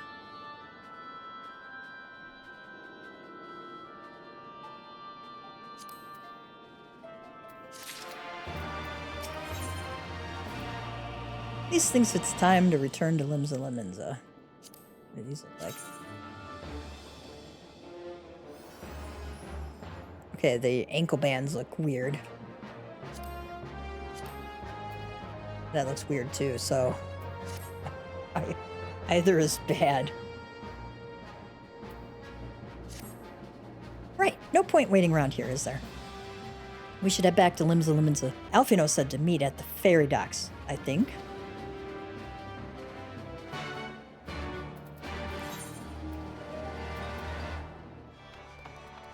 Kraken's armed deckhand, see what he has to say. Misery is the finest ship ever to sail the Rotano, and I'll not hear any man say otherwise. He says, it's time like this I'm glad we got Tataru taking care of business. A surfeit of sumptuous foods, wondrous sundries, plenty of clean undergarments. Yes, I do believe we have everything we need for a lengthy voyage. Elise says, an army marches on its stomach. Tataru took that lesson to heart. Okay. Alfino says, "You are returned, Gav. I trust you learned much from our Doman friends in Revenant's Toll. I'm eager to hear all, though that can wait until we have left port. We will have time enough to talk on our journey to Kugane. Our spice-trading friends have completed their preparations. Assuming you have completed yours, you may inform the deckhand that we are ready to depart." Okay. Do you have anything else to say for us? Any final words? "Something left undone, my friend. If not, let us be off." Yep, let's go. All set, lad. I'll see you to the ship, if so. Yep, let's board the Misery.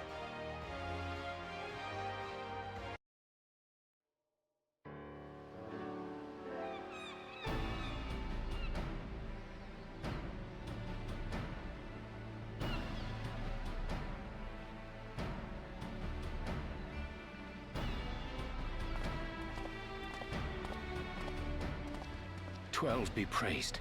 Full sure was I that I had come too late. Urianger! Tell me you haven't come all this way just to see us off. Nay, my lady. Ere you quit these shores for eastern climes, I wished to share some words of seeming import. Look ye where the sun doth rise. See crimson embers, darkening skies. Look ye where the sun doth fall. See azure lost amidst the squall. Okay, that's suitably cryptic. Well, that sounds suitably foreboding. Another one of your prophecies, I presume? Of far eastern origin, aye. It is mine earnest hope that this ancient wisdom may serve to guide you on your journey.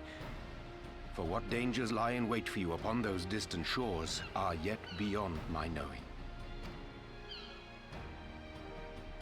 Oh, a parting gift befitting your roundabout ways. Thank you. I have more than words for you, my lady.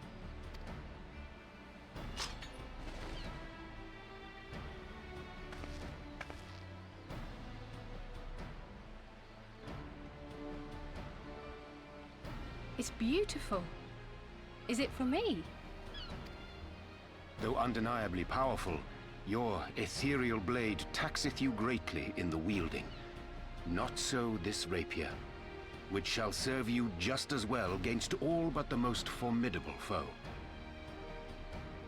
Okay, so he's saying, yeah, that ethereal blade is pretty strong, but it, makes you, it taxes you a lot when you use it. So this rapier will serve you just as well against all but the strongest people.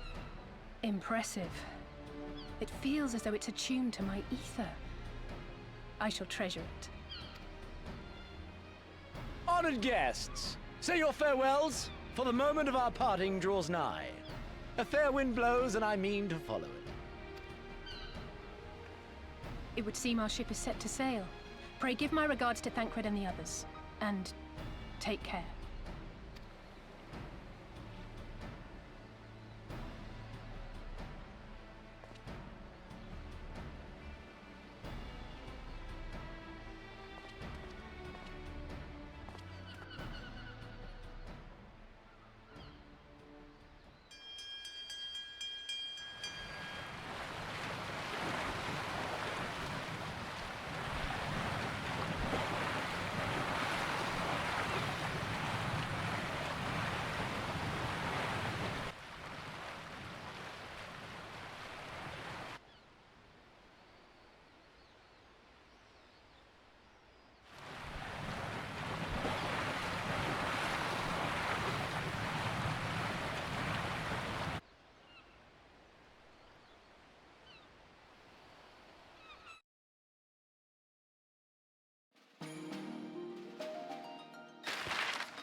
A fine day, is it not?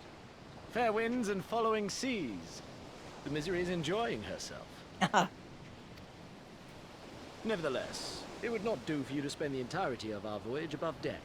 Let me show you to your quarters.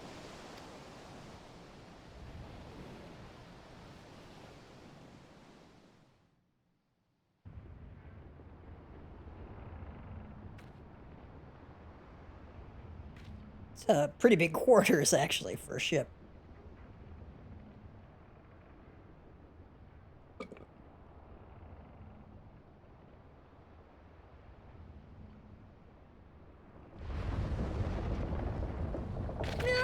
Is it supposed to do that? Not under normal circumstances. Captain! You need it on deck! Something queer's afoot. The winds died down, the waters went still, and all of a sudden, we were dragged off course. Dragged? By what? Can't rightly say, sir. But some of the lads are muttering about seeing things in the water. Things that shouldn't be there. Oh, for the love of... If you will excuse me a moment. Actually, might I persuade you to join me? Loath though I am to admit it, I have a bad feeling about this. A bad feeling about this.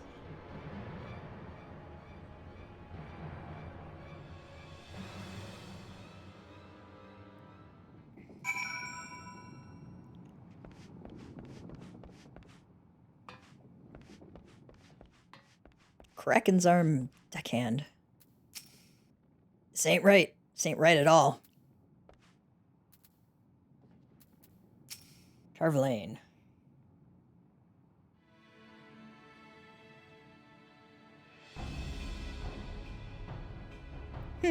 Odd. Most odd. Alfino says, well, do you have any idea what's going on? Tarvalane says, no, as the man said, despite the absence of wind and current, the Misery is somehow being pulled off course. Elise says, well, why not fire up the cerulean engines you have hidden below? Tarvalane says, an excellent suggestion based on knowledge you should not have. Alas, our engines appear to be malfunctioning for reasons that escape my engineers at present. The deckhand says, I'm telling you, Captain, it's them. Things the lads saw. Alfino says, things? I don't suppose I could convince you to attempt something more descriptive? An adjective, for example.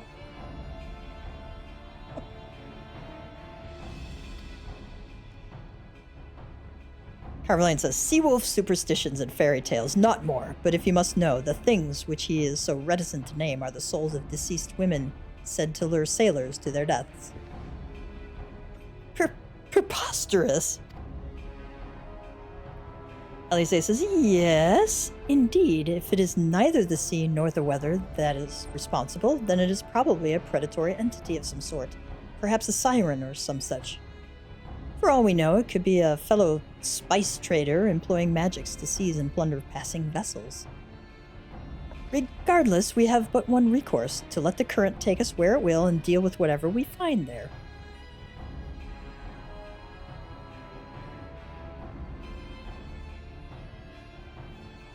Tarvalane says, what a thoroughly pragmatic suggestion. Oh, I am beginning to like you, girl. Once we arrive at our destination, my crew shall remain with the ship to defend it while we venture forth to deal with the cause of our troubles.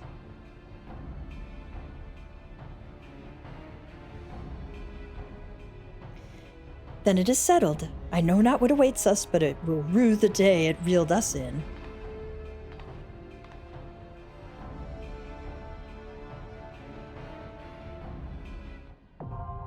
The Sirensong Sea.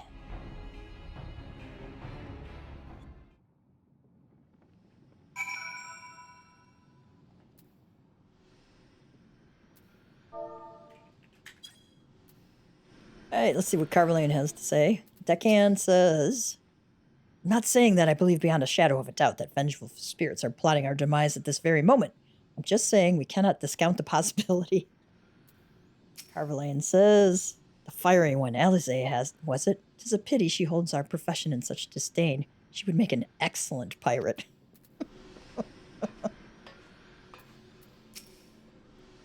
Alfino says, What? Why are you looking at me like that? I'm calm and collected as ever. Carry on. Sure you are, Alfino, sure. He says, I'll make sure Tataru stays below deck until we know it's safe.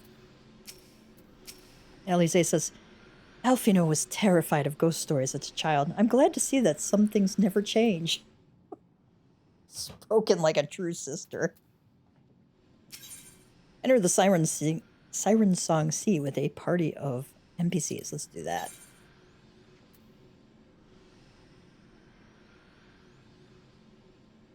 Yeah. I think I'll go in as Reaper just to make life easier for us all. Oh, he looks kind of piratey in that outfit, doesn't he? All right. Let's go.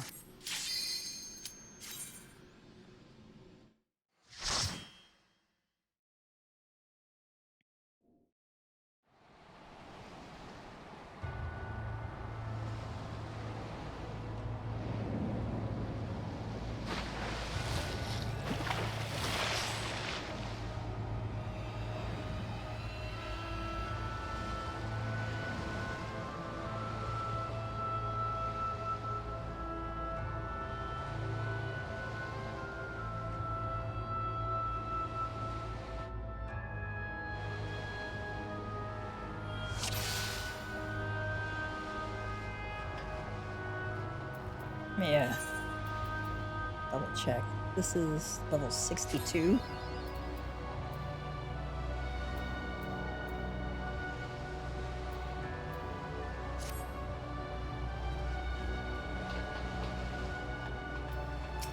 Alright, let's go kill these guys.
Watch out, there are more of them.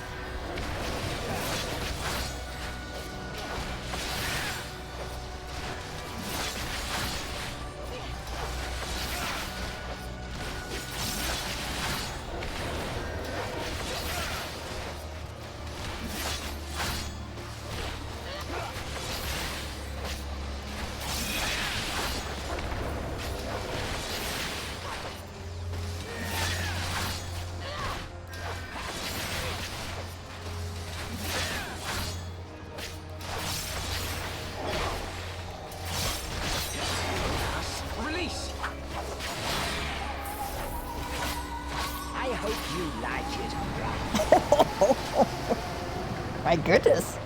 Carpet Island dead ahead. All hands brace for impact. Seems we've arrived. Go on ahead and greet our ghosts. What'd they say? Hosts. The rest of us will patch up the ship. I shudder to imagine what awaits here. If we can punch them, we can deal with them.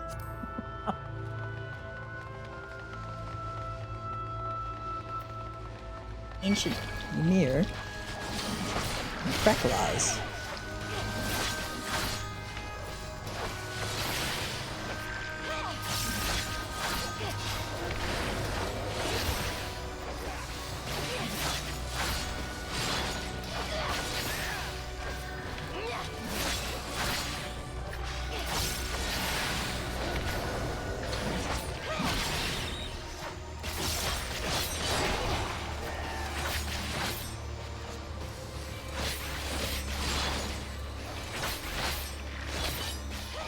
Away with you!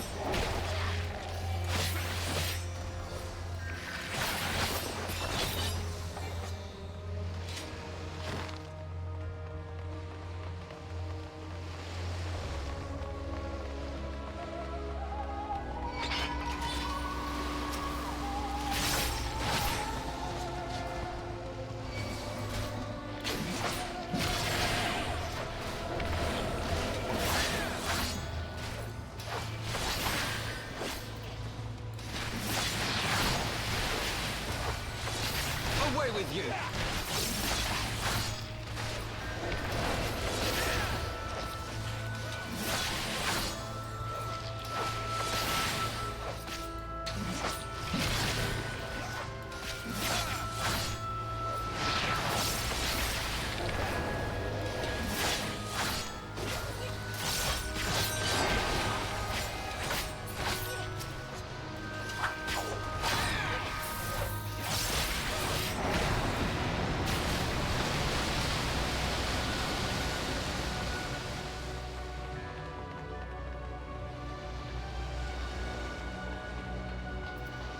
We're finding a Lugat.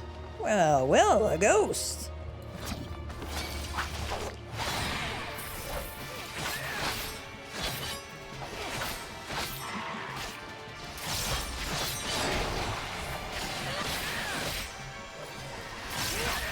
Now we go behind the Lugat.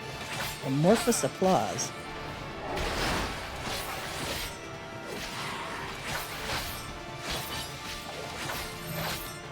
Focus. Release!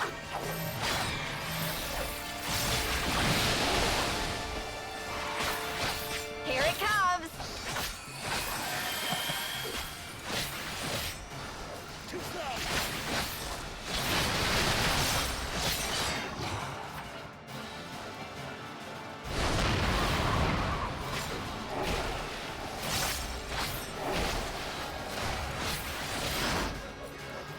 This one's for you, Leader!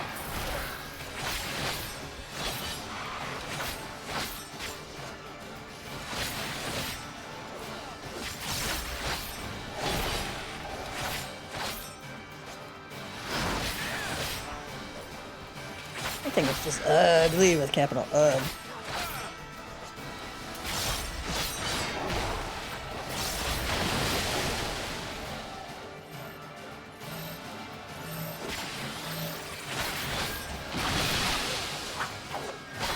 Let's get out of the way of that again. So basically, with amorphous applause, you need to run behind him.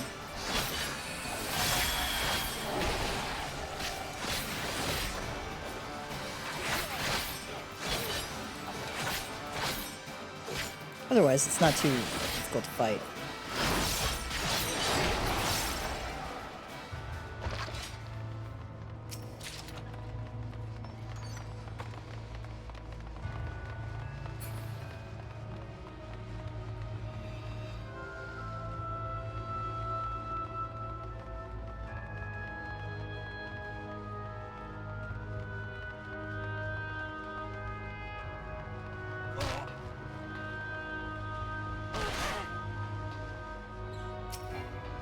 Too far away.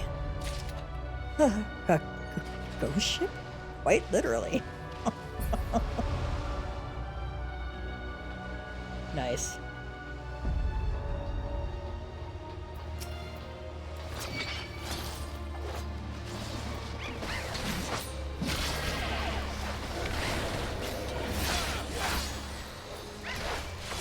I think Carvelan is just, pretty minute. Yeah, that's a ghost ship. Yeah. Well, it's a big deal.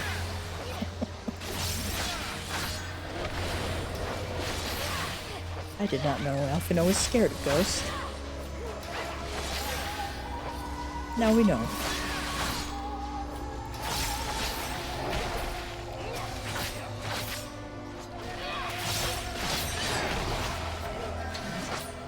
Away with you!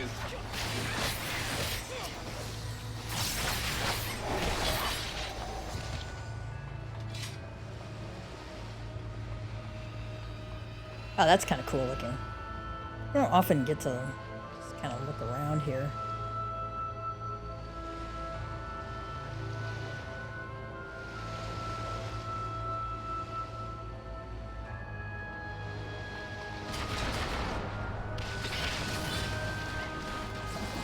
Don't stand in the pool.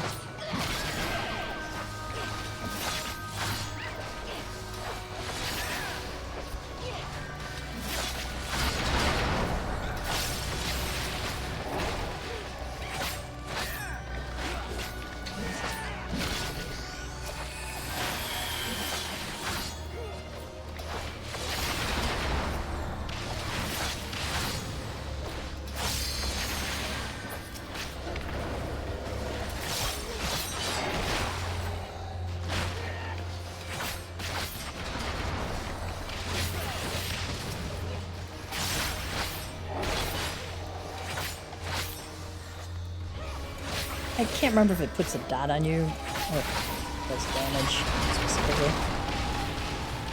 Find out. Oh yeah, that burns. Stay out of that.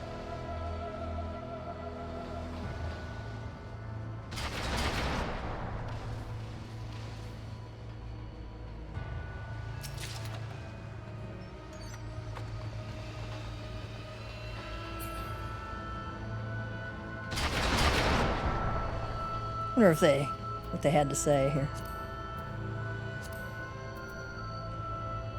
I like that. Oh well, a ghost. All fright and no fight. Nice. Oh, I think Jakey's gonna come for a visit.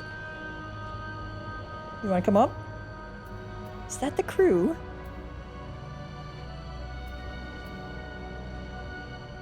Oh, come on. There you go.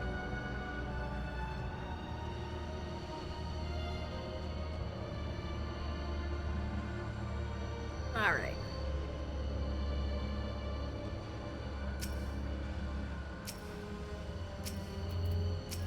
All right. Skinless skipper. Skinless deckhands. Let's go. Go kill him.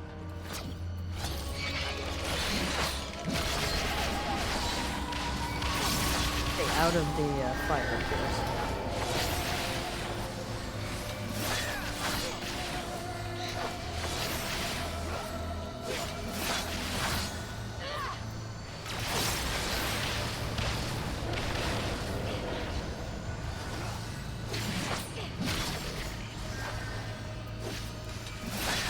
Take this!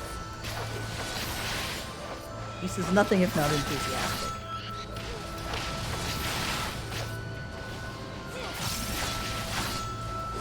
Nothing, can you get out of the fire, please?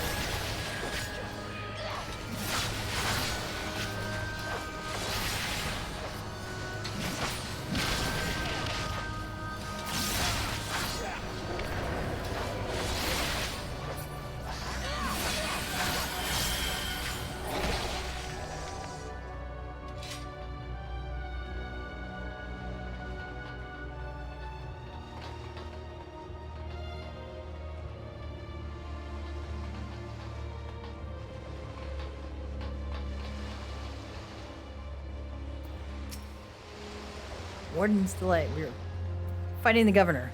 And so it shouldn't. Ghosts are but men trapped in purgatory.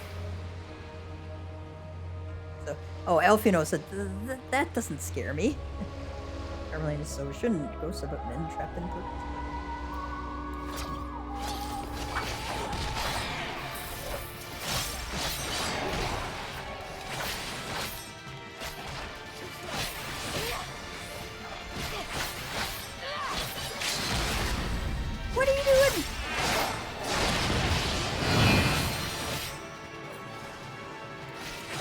LB's pine to use, not you.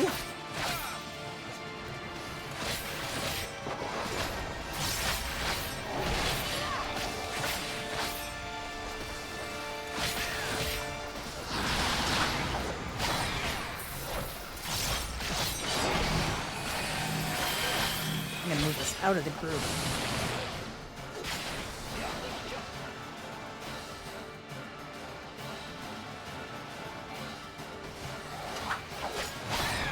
Burst.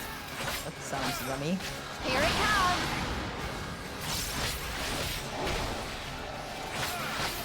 Is there break dancing over there?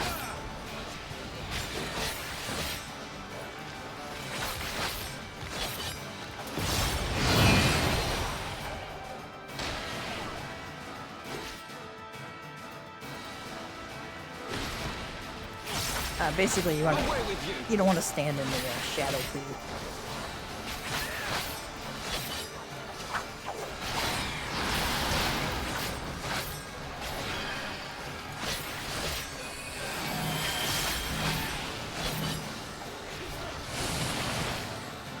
Away with you!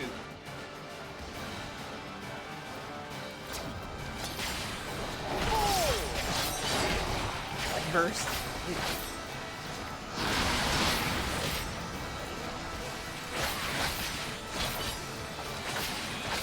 Shadow split.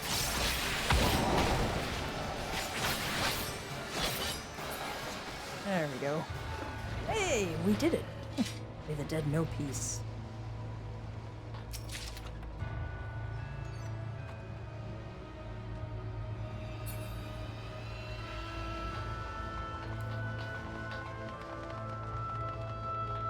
You don't want to overpull here. It's really easy to get in over your head.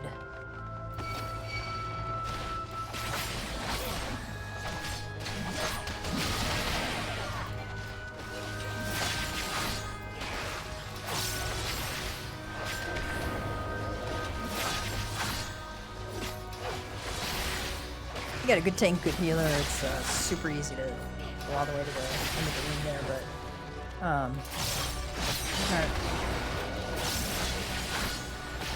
NPCs are a different story. Getting down, but just yet. Okay.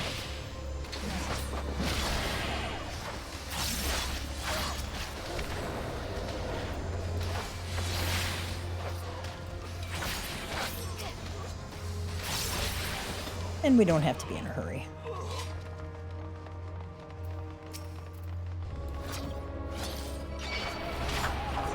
Oh my gosh.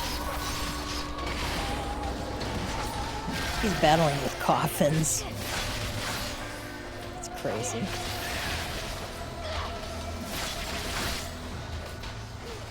March of the Dead.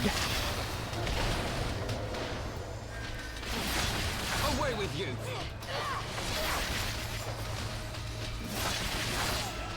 Rotting captives. Undead Warden.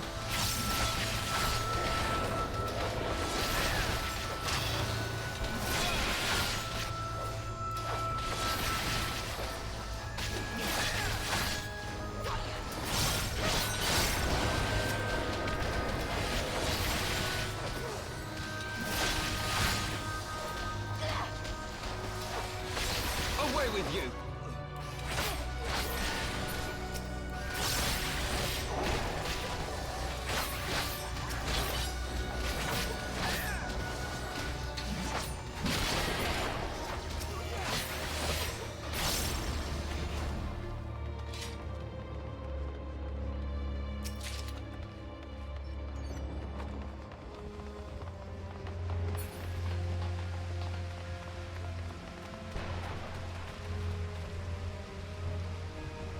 It says, alright, at least it's a dungeon. Carverlane says it appears this was a prison isle.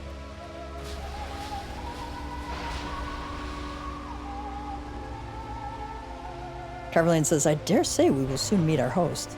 Elfino says, I tremble for the anticipation. I bet you do.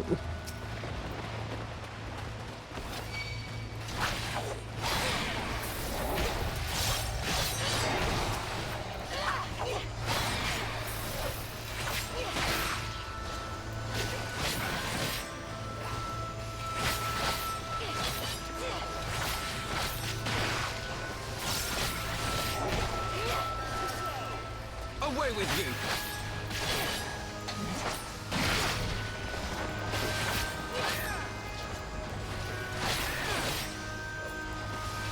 Take this!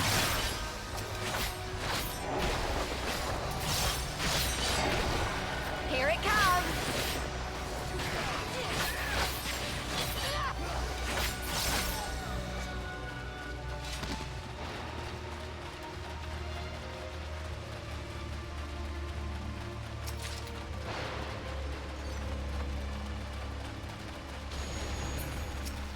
Fleshless captive. Ooh. Release!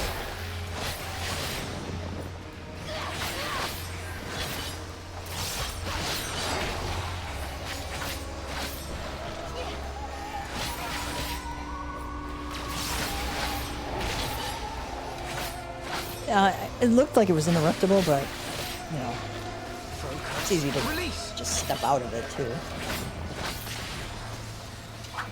Seductive scream. Nice interrupt.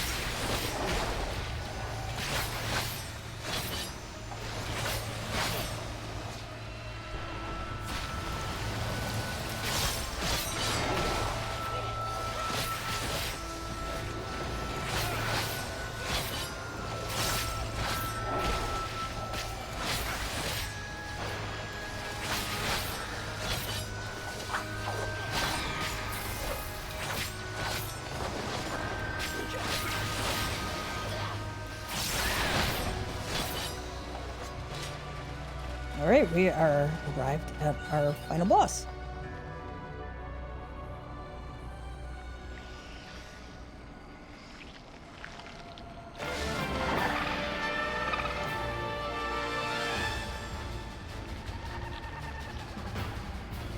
It's kind of creepy.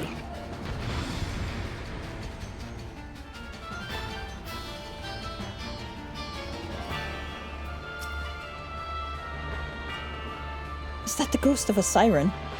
That's the source of the legend, it would seem.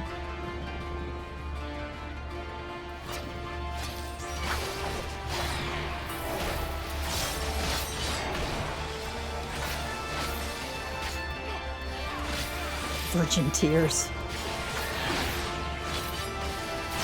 Now she is going to have you advance or retreat. You have to watch the morbid advance, so we're going to turn away from her so we can advance. We don't want to advance into these pools.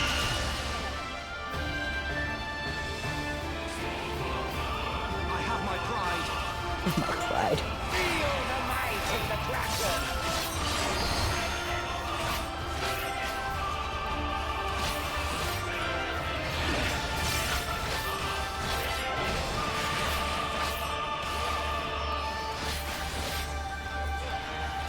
Okay, no. Got myself pointed in a direction that's not in the blue pools there. Gee, there's no way to stop it. This one's for you, Ada.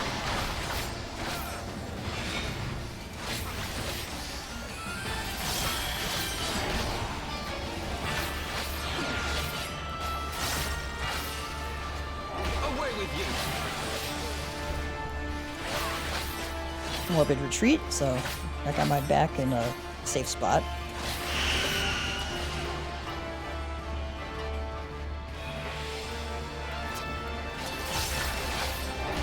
This one's for you, Ada. Feel the might of the Kraken! So spirited, but if you're not served, then you suffer.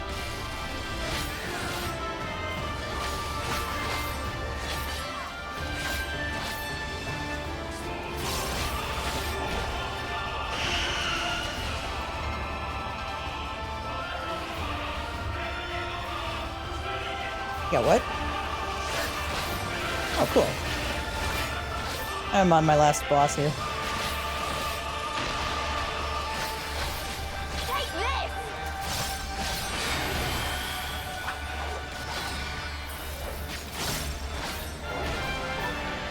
Void water.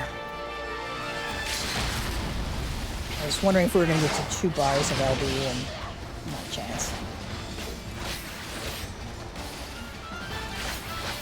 Here it comes!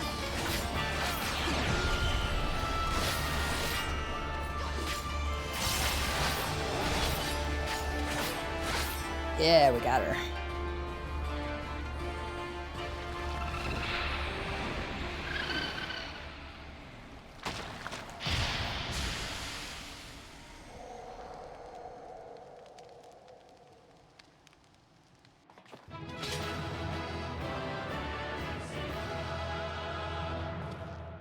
I get to wiggle my ears in joy.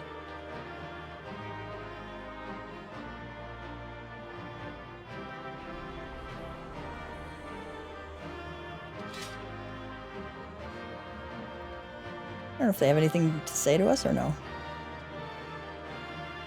The legend is unmasked. Of all the eerie things. I didn't get to see all of that.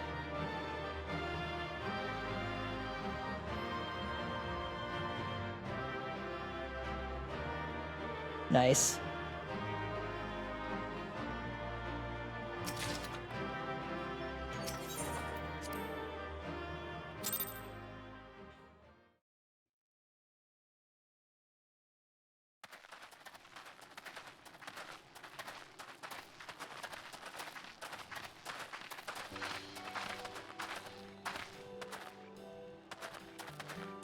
That appears to be the last of them.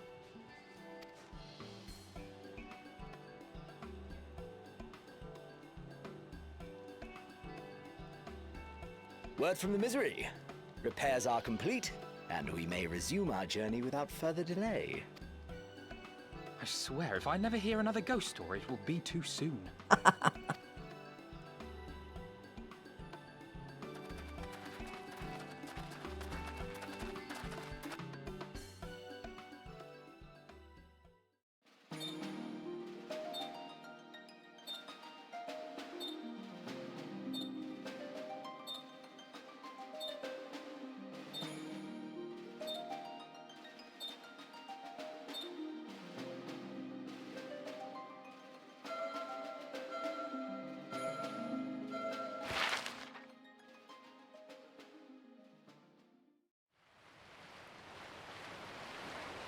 I remember the sea, the smell of the salt, and the crash of the waves as we drew closer to Kugane.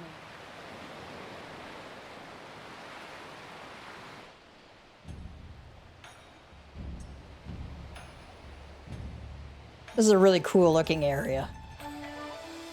The only port open to outsiders in Hingashi, across the Ruby Sea from Othard, from Doma.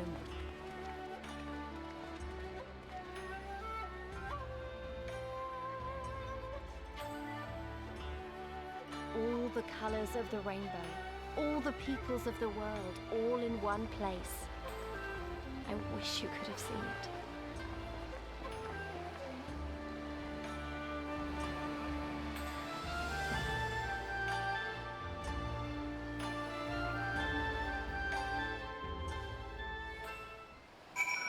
All right, we're gonna take a break there for dinner. I will be right back. All right, Kraken's Arm, Deckhand. Thanks again for saving us from certain death at the hands of Lorelei and whatnot. We'll not soon forget it.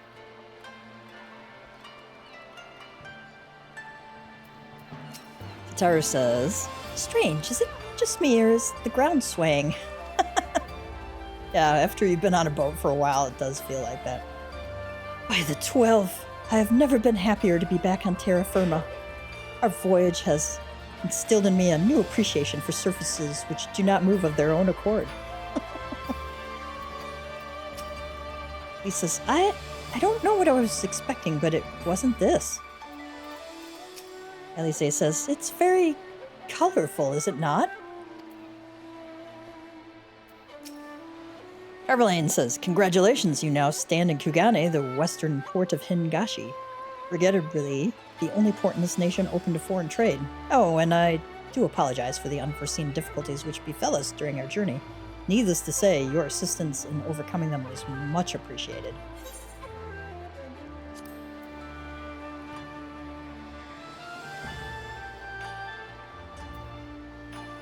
We'll do that. Myriad delights await you should you elect to explore and experience, assuming you are sufficiently open-minded, that is. I, alas, cannot afford to linger.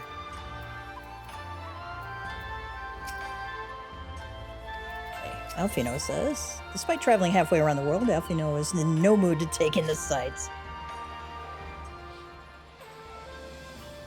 Glad though I am to have arrived, I would remind you all that we are far from home, with limited resources at our disposal. Duly noted, brother. I shall take care not to enjoy myself. What the hell he say? In any event, Doma is our final destination, and our first order of business should be to secure passage there.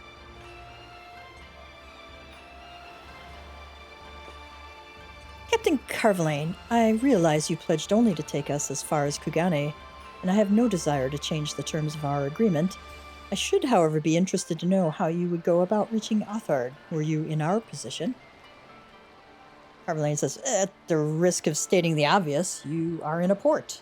Surely there is a kind and generous soul here who will aid you for the right price. You cannot be the first traveler seeking passage to Doma.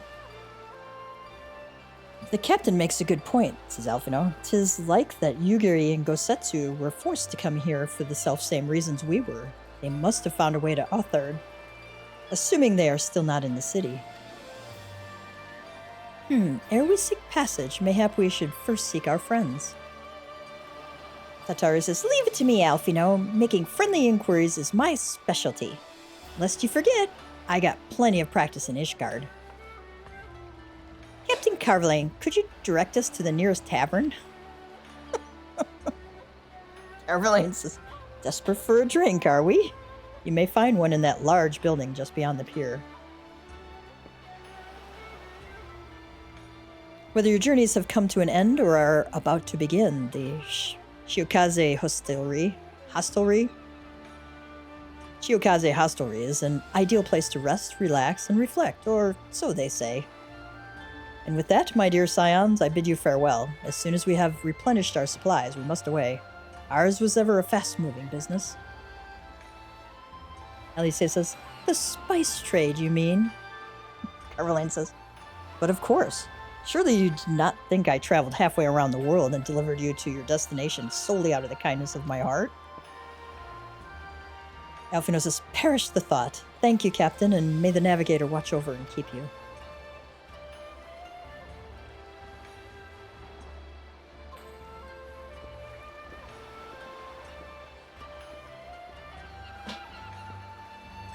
Right then, to the hostelry. Tatari says, after you!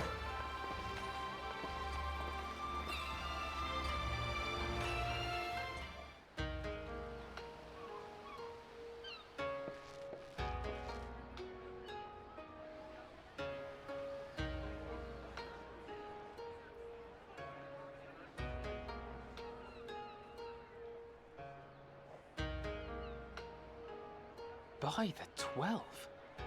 I thought Ishgard remarkable, but this... We are certainly not in Eorzea anymore. A tavern is a tavern, Alphino, here or anywhere else. Now, if you'll excuse me, it's time to do what I do best. Oh, 1,000 pardons, my lady. The signs of the 7th dawn, I presume. I hope your voyage was not too trying. And you are? Ah, yes, of course. Forgive me. Hancock of the East Aldenard Trading Company, at your service. On behalf of Chairman Lolorito, I bid you welcome to Kugani and invite you to take refreshments at our local offices. Lolorito? I was aware his interests extended beyond the borders of Eorzea, but not so far as Kugane. Regardless, I am disinclined to accept the hospitality of grinning merchants, especially those who serve a master with whom we have such a difficult relationship. My, such naked suspicion. I would be suspicious too. I do hope that business with the Crystal Braves did not rob you of all faith in your fellow man. Or do you really think the chairman is plotting to drag you into another one of his grand schemes? Yes, we do think that, actually. I beg your pardon? If you are trying to win my trust, you are failing quite spectacularly. Oh dear, have I offended you? Once again, I must apologize. Too much time in the Far East, you see. One is compelled to talk in circles round everything here, and one finds oneself longing for the invigoratingly candid speech of the Uldan markets. Though I see now that this was neither the time nor the place to indulge said longing. Might I suggest that we continue this conversation at the company offices? Too many eyes and ears here, you understand. 'Twould be decidedly reckless to say any more. If I may favor you with the invigorating candy you apparently crave, it would be decidedly reckless to follow a man I neither know nor trust. Give me one good reason why we should accept Lord Lolorito's invitation. Now there's the young diplomat I was told to expect. Very well then. I shall explain.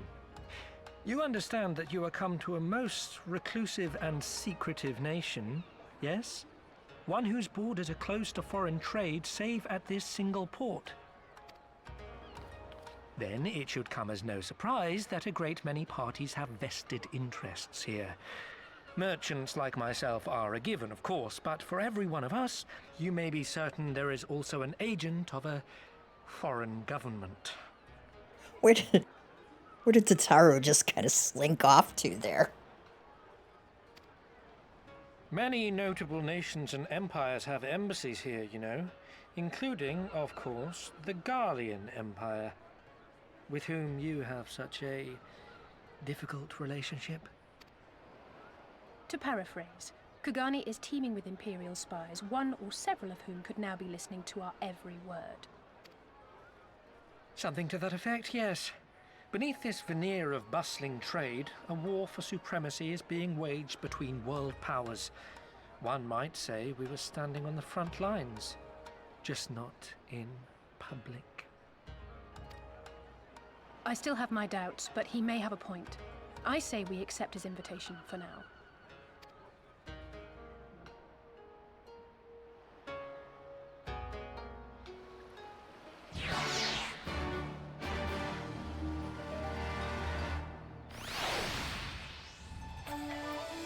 Tataru says, I don't trust him one bit, and neither should you.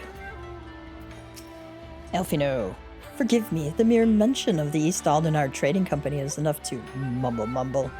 I'm fine, truly. You need not worry.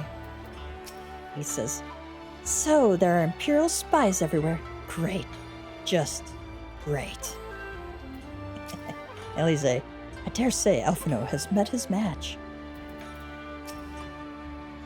And you must be Gavtia, slayer of gods, rider of dragons, savior of Ishgard, stealer of pants, if some of the more puzzling rumors are to be believed. When did he steal pants?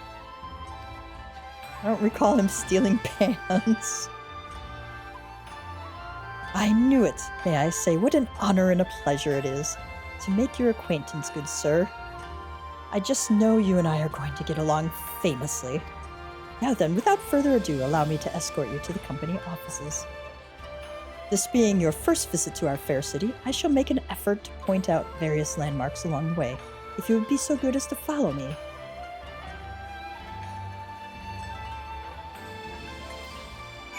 Okay, I do want to go back down here. Because I want to unlock this Falcon Porter. This is the equivalent of the Chocobo. Good day to you, sir. Do you wish to hire a Falcon Porter? I say, is this not your first visit to the stop? In that case, I shall add your name to our register for your future ease of challenge.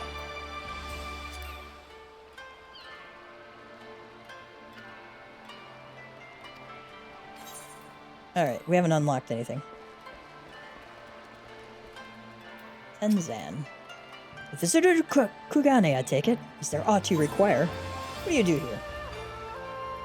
I am Tenzan, a customs officer of this port, charged by the Lord Bugyo to ensure that no forbidden articles enter our lands.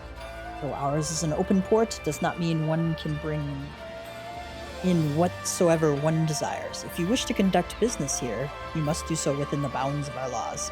Those who attempt to import goods deemed to a threat to our nation's security will be placed in the Sekigumi custody and dealt with severely. If you would see our shores again, consider yourself warned. What kind of place is this? That you stand here means you should already know this, but I shall humor you nonetheless. Kugane is a port city situated upon Shishu, the westernmost island of Hingashi. Amidst a policy of national isolation, it has the distinction of being the sole port open to the outside world. As all foreign trade is focused here, we customs officers are kept constantly busy, but we cannot afford to be remiss. Without exception, all foreign vessels are required to undergo inspection here at Pier number 2. Okay. Let's... Some apologies, your skiff will be here any moment. Okay. Start unlocking shards around the city.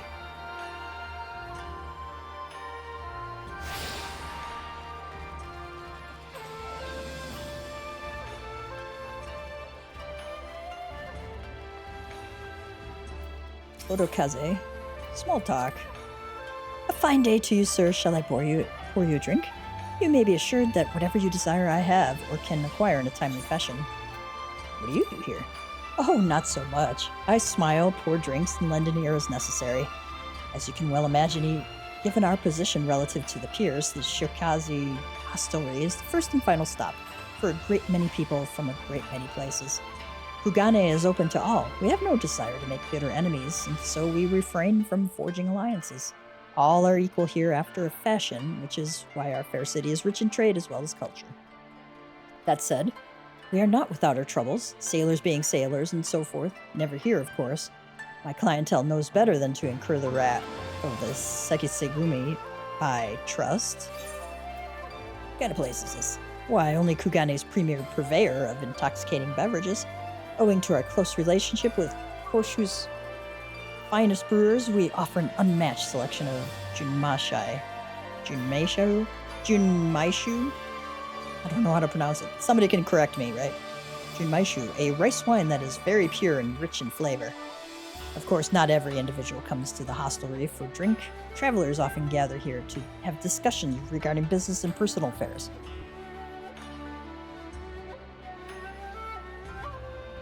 Both occasionally leading to emotional outbursts, though the latter is rather more...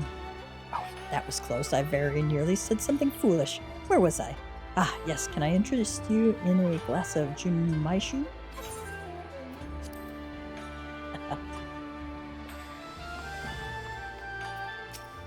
Welcome to the Shikaze hostelry.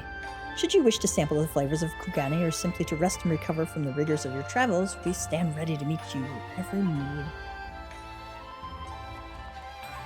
Aboku?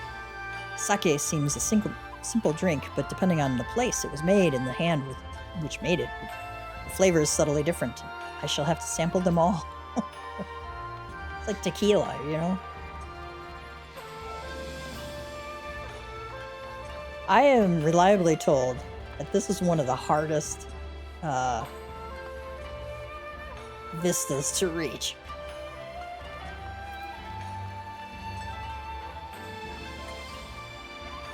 Okay, Lise says, even the Aetherites look different here. Atari says, sniff, sniff. I say, what is that I smell wafting from yonder tea house? Could it be? Yes, could it just possibly be the scent of whispered secrets waiting to be overheard?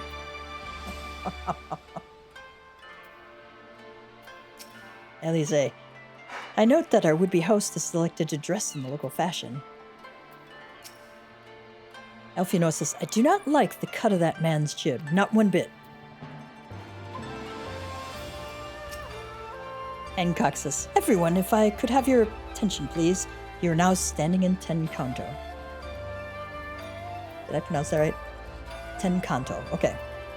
Loosely translated, the name means Spire of Drifting Souls, which, as some of you may have deduced, makes reference to the Aetherite which stands over yonder. Elfino says, the design is markedly different from those of Charlian, yet I trust its function is identical. Hancock says, a diplomat and a scholar will wonders never cease. It's a double-edged tongue there, man. Our Eastern Aetherite technologies have a long and storied tradition, I assure you. This particular example was constructed by the Onishishu, a collective of skilled craftsmen who guard their ancestral techniques with the utmost secrecy. In short, you will find it no less reliable than its Western counterparts. A tune, if you like. Yeah, let's do that right now.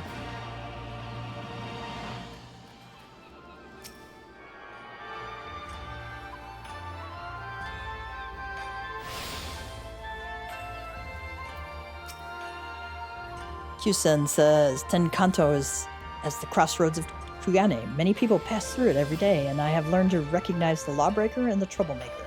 Conduct yourself with respect, and we shall have no quarrel. He's one of the Sekisegumi.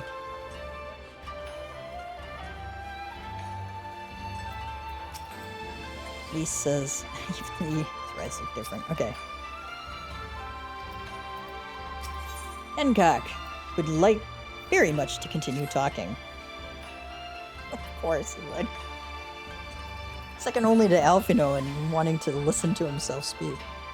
Beautiful though it may be, we cannot spend all day staring at the aetheryte. Come, come, let us move along. The markets are next.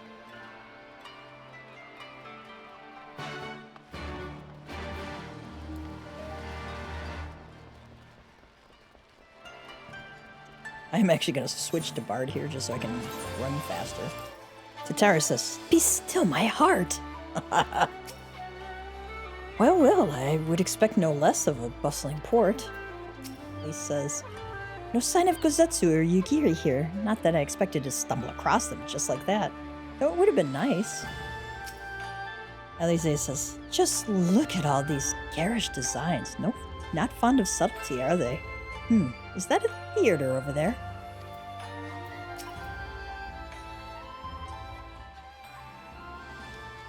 Hancock, "We have arrived at the largest shopping district in Kugane.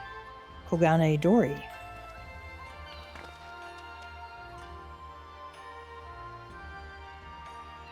Kugane, as you are doubtless unaware, is an ancient Hingan word for gold. So, in this prosperous port where golden fortunes are made, lesser fortunes, or kogane, are earned by the local merchants. It's all quite logical once you learn the language." Tatara says, "Now you're beginning to speak my language." Hancock says, "Oh ho, a kindred spirit. What a pleasure it is to meet a young lady who appreciates the value of hard-won coin."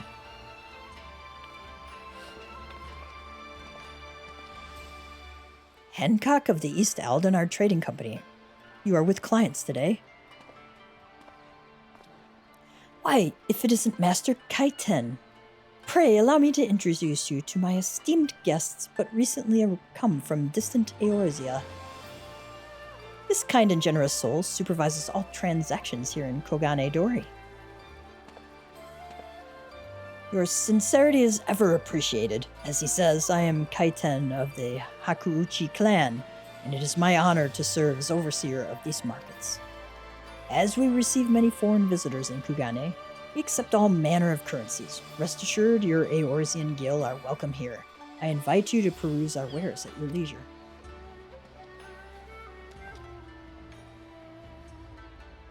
Good to know that Gil works here, just in case you were wondering. Arms, armor, foodstuffs, potables. Here you will find all of them and more.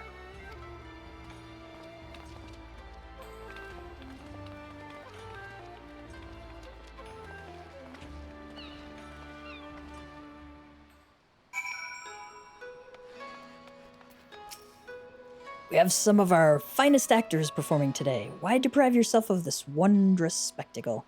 Save yourself the stabbing pain of regret and come and see the show. I'm going to make this a favorite spot, just because it's such a pain in the neck to get to. I'm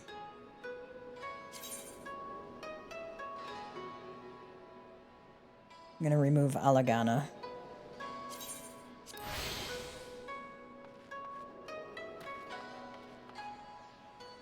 Follow Hancock. Where do we have to go? Okay.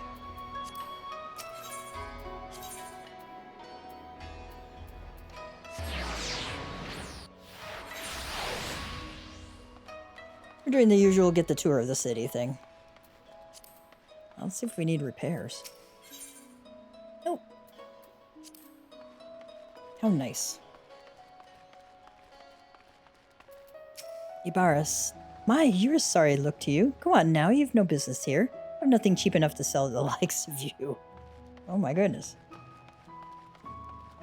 Yamabuki? If there is aught you seek, you need look no further than my shop. Come, come, you find all that your heart desires. Oh, this is the dye maker. Okay. The dye seller. Dark matter, Geishel greens. Vermilion paper parasol. Though one might assume that paper is less than ideal for protecting oneself from the rain, this parasol has been treated with waterproof oil.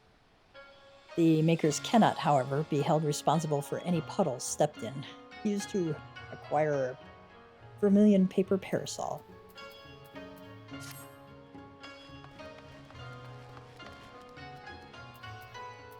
Tataru says, "Don't think I haven't memorized every detail of that street. There's at least half a dozen shops that will soon be enjoying my custom."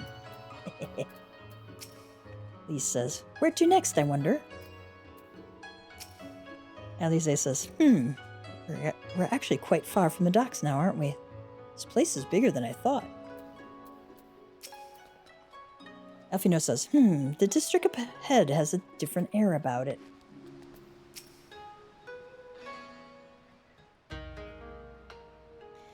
"If we may pause here for a moment," says Hancock.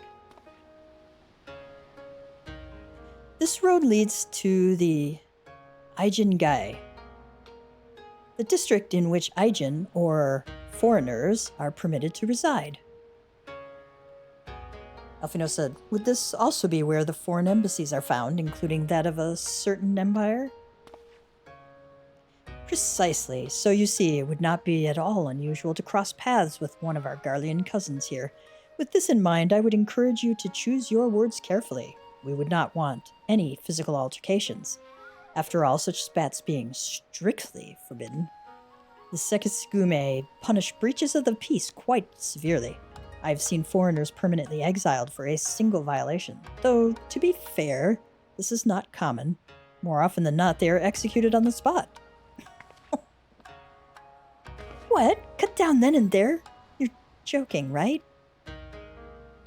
Hancock says, "Would that I were, but alas, these samurai are a humorless lot. Why, I recall one instance when a foreign merchant in his cups dared lay hands upon a Hingan aristocrat in front of a Sekisugume. The samurai cut him in half with a single stroke." Lise says, "Ugh, I don't even want to think about that." "So, as you see, it would behoove you to behave. Failing that, we may be forced to part ways with one another, or you with yourselves in the manner of the late Telegiad Alegi." He just kills himself. And Gav's like, "Oh, how I amuse myself. But we must carry on. I have yet to show you the Garlean consulate."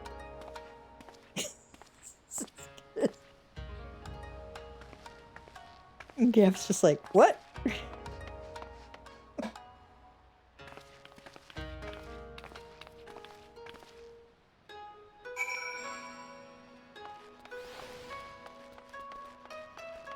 We're gonna go grab this real quick. Because it's close.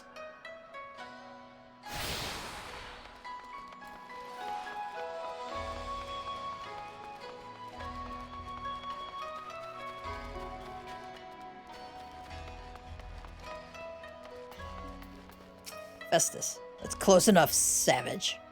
Okay. Elfino says, "Compared to the Hingan architecture, this seems drab and uninspired.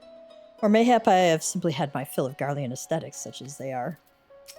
Tataru says, "Danger, excitement, intrigue, oh my!" "So that building's full of Garleans." Alize said, "Some might call it unwise to loiter outside the gates of a hostile empire's consulate." Hancock says, "This, as you may have surmised, is the consulate of you-know-who. Mark the guards at the gate. Are their uniforms not different from those you have seen in the West? Were you to travel far and wide, you would find that many such variations exist, often inspired by local designs, all of which goes to show that even a massive empire seeking to rule all of creation is not without its artisans."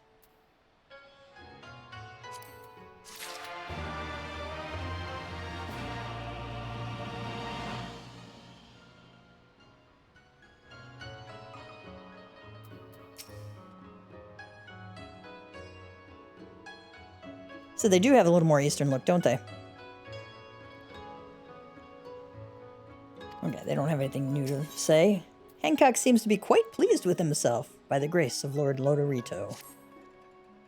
There is oh so much more I could speak of. The soothing waters of the onsen, the ephemeral delights of the pleasure district, but you are doubtless still weary from your long sea voyage. Let us retire to the company offices.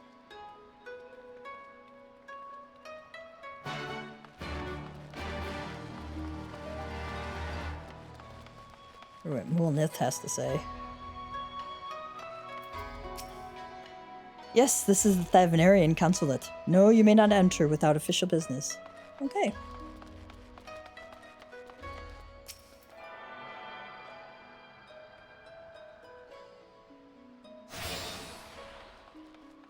This is actually quite pretty here.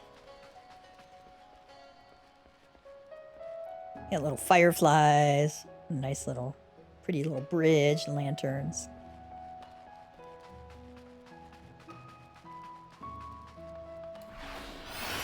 Actually, let's just take the shard.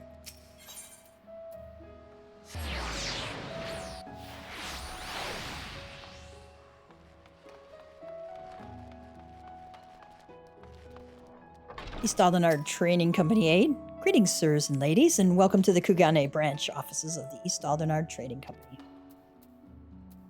Tataru says, the unmistakable scent of wealth and power. I like Tataru better every time.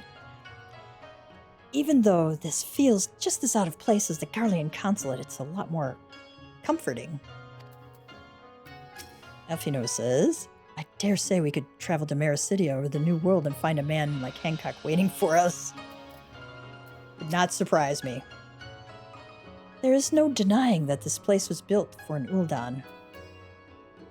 Yeah, given all the gilded stuff around here.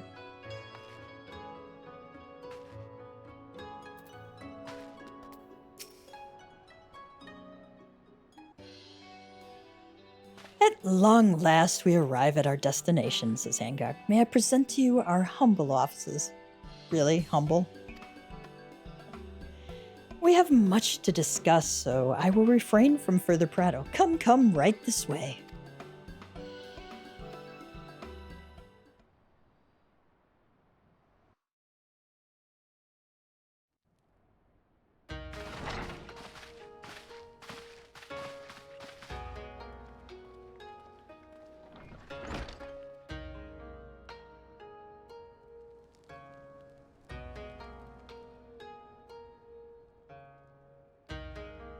Our thaumaturgists took great pains to ward these walls against all manner of surveillance.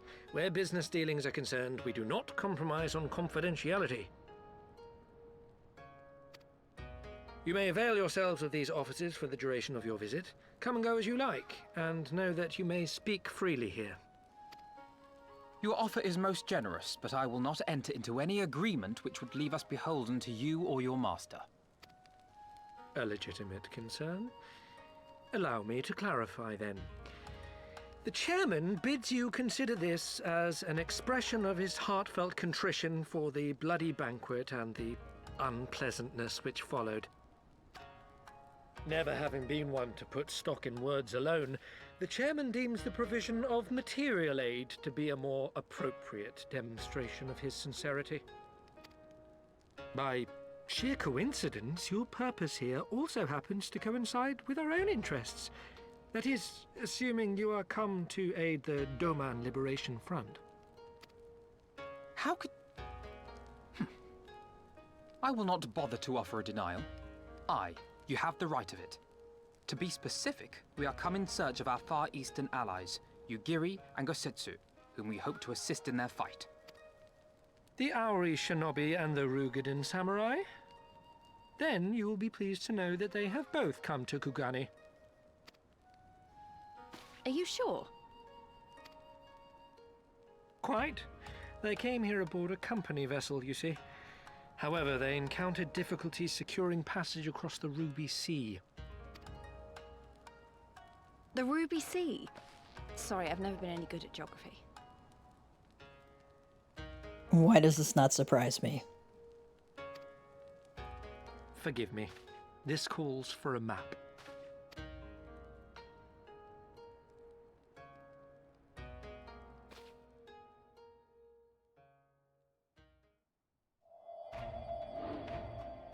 We are here in Kugani, the sole open port of Hingashi, situated on her western coast. Doma, meanwhile, is here on the eastern coast of Otherd in Yansha. Therefore, if your friends are to reach Doma, they must first cross the Ruby Sea. Alas, this is easier said than done, as the Ruby Sea does not fall within the dominion of either Hingashi or Doma, being controlled since antiquity by a third party, namely the Confederacy.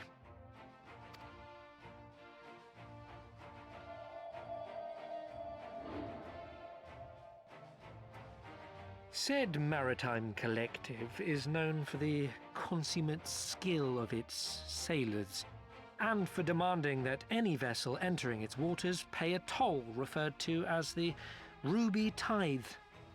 In exchange, the Confederacy's vast fleet guarantees the safety of those who travel within its territory.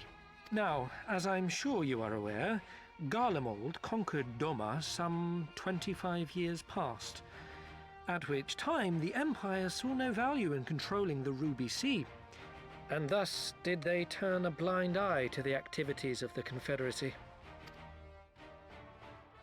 The recently appointed acting Imperial Viceroy of Doma had other ideas, however. She has formally condemned the Confederacy and declared that any who recognize their authority shall be branded enemies of the Empire. Bowing to this pressure, Hingashi severed ties with these toll-takers and forbade the payment of the Ruby Tithe, prompting the Confederacy to make it known that any merchants choosing to sail the Ruby Sea would do so at their peril.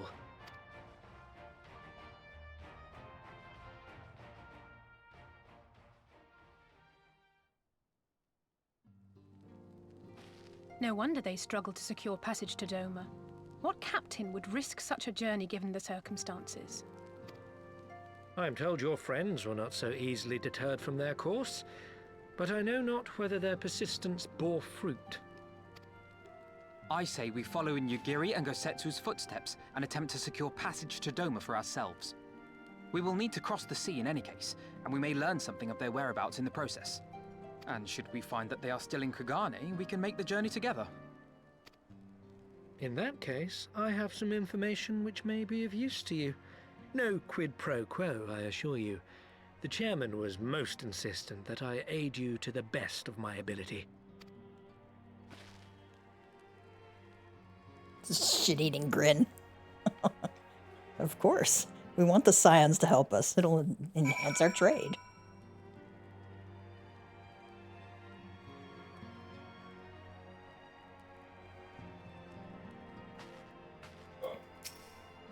He says, I'm not sure how I imagined our time in the Far East unfolding, but it definitely didn't involve Uldans. And especially not these Uldans. Still, whatever works, right? He was not exaggerating when he spoke of their ward's efficacy. Whoever wove them did so with consummate skill. Oh, this place takes me back. It reminds me of the workshop of an Uldan lapidary I once served. I must confess I am an avid collector of all things Far Eastern. See for yourself. I insist. Actually, yeah, let's take a look around, because you don't get to see this very often, unless you're in here.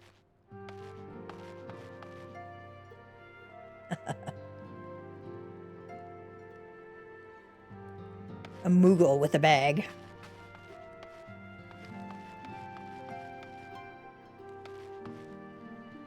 Assorted goodies and a tea set.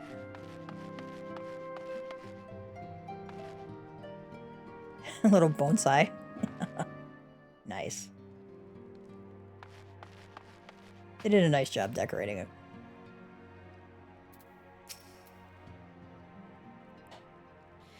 Though I am reluctant to take any action whatsoever that could be construed as placing ourselves in Lord Lolorito's debt, we must avail ourselves of what means are available. Our Alamegan allies place their faith in us, and I do not intend to disappoint them.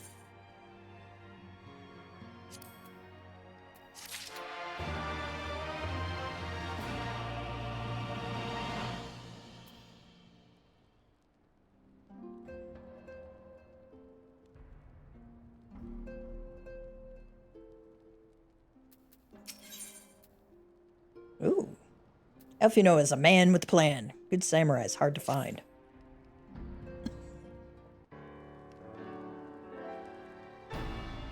It would seem inefficient for us all to venture out together in search of information on Yugiri and Gosetsu's whereabouts. Agreed?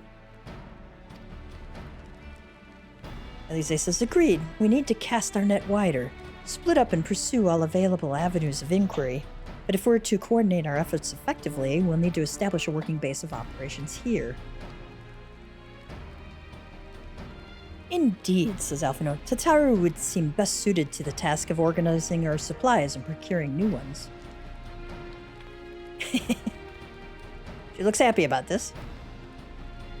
Alphino continues, while she attends to that, we four can begin our search by questioning the individuals Hancock identified. Alize and I will take those in the southern districts of the city, and the two of you can take those in the north. In anticipation of just such an eventuality, I took the liberty of preparing some few sketches of Yugiri and Gosetsu during our voyage. Oh, nice. Wow, Y'shtola warned me that you were a bit of an artist, but these are great. They'll definitely come in handy.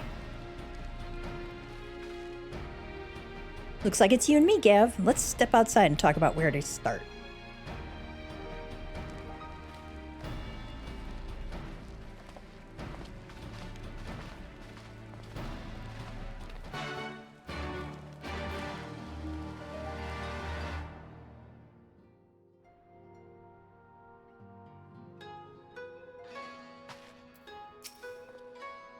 Greetings, honored sir. Will you be entering the Ruby Bazaar offices? No.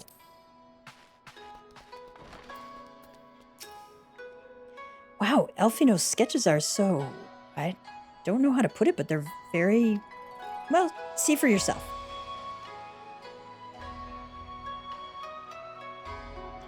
You may view Elfino's sketch at any time during this quest by using the relevant item in the key items.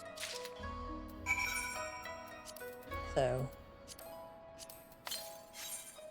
Nice. It looks more like them than they do. Honestly, you can make a living doing this. Ah, sorry. No time for distractions. Why don't we start by visiting Karaku at the Onsen? That was it.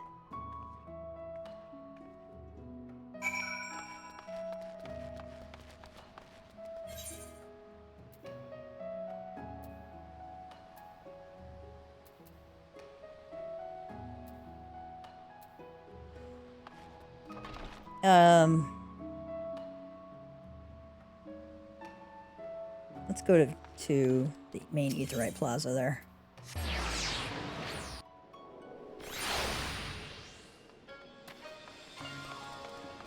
Tsurubami.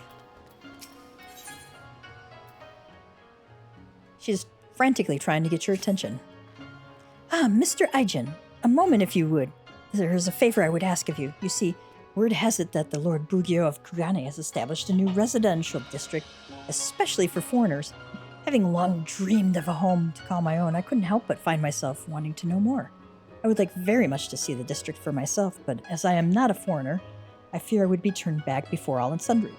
The embarrassment would be too much to bear. And so I turn to you, Mr. Aijin. I would be most obliged were you to go to the residential district, Shirogane, and make inquiries in my stead. I'm given to understand a representative of the Bugyo is presently at the docks. If you speak with him, he should be able to tell you more. Oh, I cannot wait to hear what manner of place it is. Let's do our fabulously foxed fellow. And this here's the best part of all. There were, damn it all, what was I just about to say? Tea house serving girl.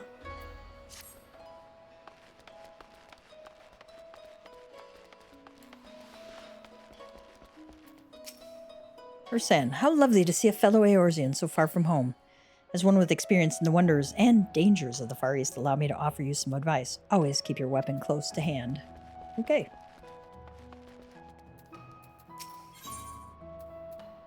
Estrilled of the Shokazi hostelry is keeping a close, enlisting eye on passers-by. You there, aye, you. You look to be a strong one. I'm Estreld of Clan Centurio. Tell me, have you any interest in joining the hunt? Just a moment. You're a newly made member of Clan Centurio, are you not? Gav, was it? I knew it. I've heard your name from good Ardolain. To hear him tell it, you're quite the hunter. But if there is truth to that, then tell me, why are you yet but a fledgling huntsman? Mayhap you've made an ill name for yourself. No reverence for authority? Trouble getting on with others? No matter, the hunt will solve all your worries and woes. Kill your quarry and redeem your reputation. There is no need for fanciful or flowery explanations. Simply hunt, hunt, hunt, hunt, and hunt some more. The more monsters that die by your hand, the more the clan will hold you in high esteem. Heed the call and prove yourself. Just talking of the hunt sets my blood to surging. No doubt you care to know more, for how could you not? Go and see Waiveva outside the Shokazi hostelry. She will tell you all you need to know. Off with you then.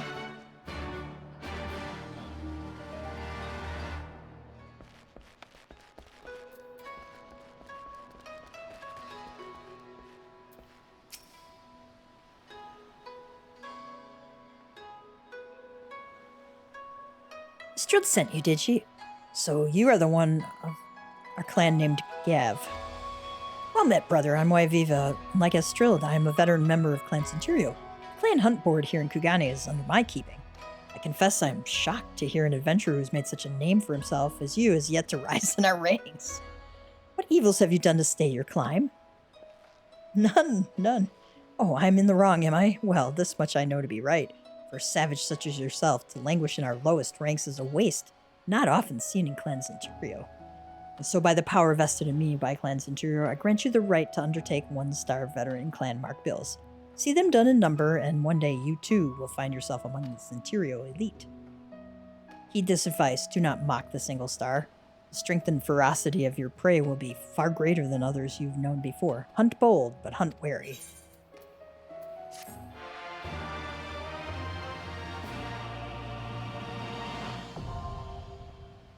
You're now able to undertake 1-star veteran clan mark bills from the clan hunt board in Kugane and Robber's Reach. Defeat the monsters described in the bills, and you will be rewarded with Centurio seals, which can be exchanged for exclusive items. To exchange Centurio seals for exclusive items, speak with either Estreld or Satsuya at the Shokazi hostelry, or with Bilbo or Dukin in Robber's Reach. New quest and 2-star veteran clan mark bills will become available from Estreld at the Shokazi hostelry upon reaching level 63.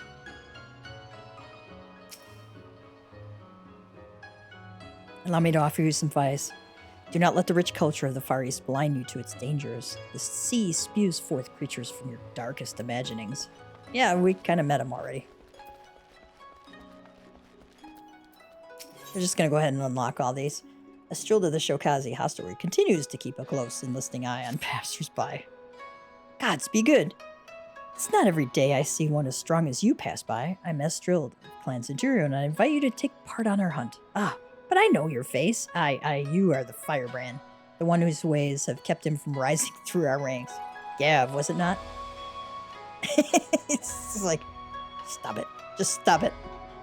It has been some while since last we met. Your eyes have changed, and that for the better. I'd venture you've had your share of crazes with death since then. The 1-star bills are no longer fit for you. Go and speak with Waiveva. See if the clan will not issue you bills more suited to one of your abilities. For as the hunter grows, so must the hunt. Go well, friend.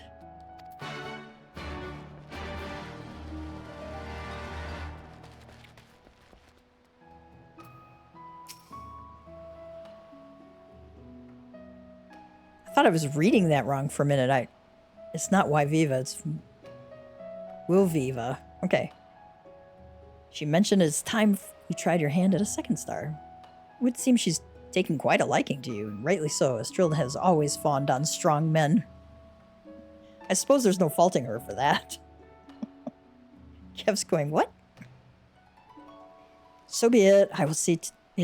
Our 2 stars are at your disposal, but you would do well to know the difficulty will be far greater than 1-star hunts you've seen. Prepare yourself.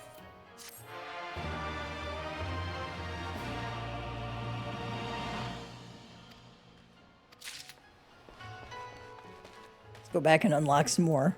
But wait, there's more.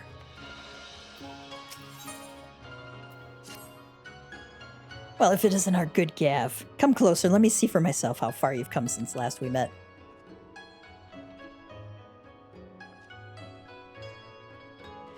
Just as I expected. You look a good deal stronger than before. The hunt has been good to you, and you to it, I hope. The time has come for you to set out on ever more dangerous hunts. 3 stars await you. Go and speak with Waviva once more. May the gods see fit to see you back alive. Take care in the hunt, lest you become the hunted. I wonder what they have available here. Alamegan gear.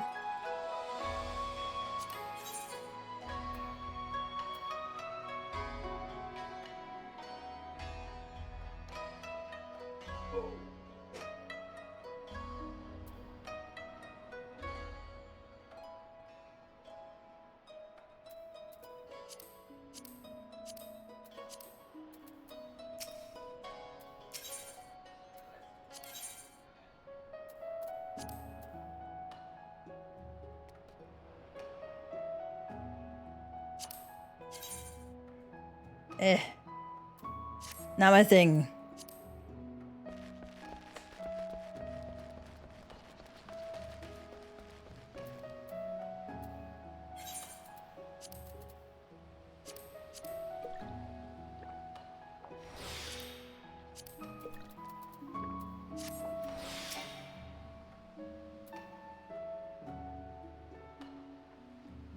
So, Estreld tells me you are ready for our 3-star hunts. You should know, to suggest such a thing is a great show of confidence in your ability. Very well, I will trust her in this. The 3-star marked bills are yours to undertake. But know that no words of warning will suffice. The monsters you hunt are no normal beasts. They are hellish, unrelenting. You must know well that both you and they are capable of before you face them.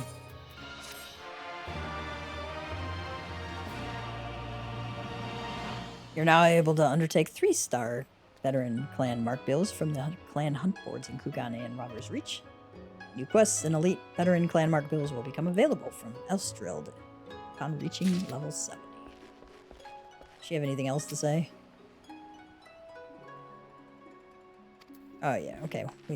Nothing new.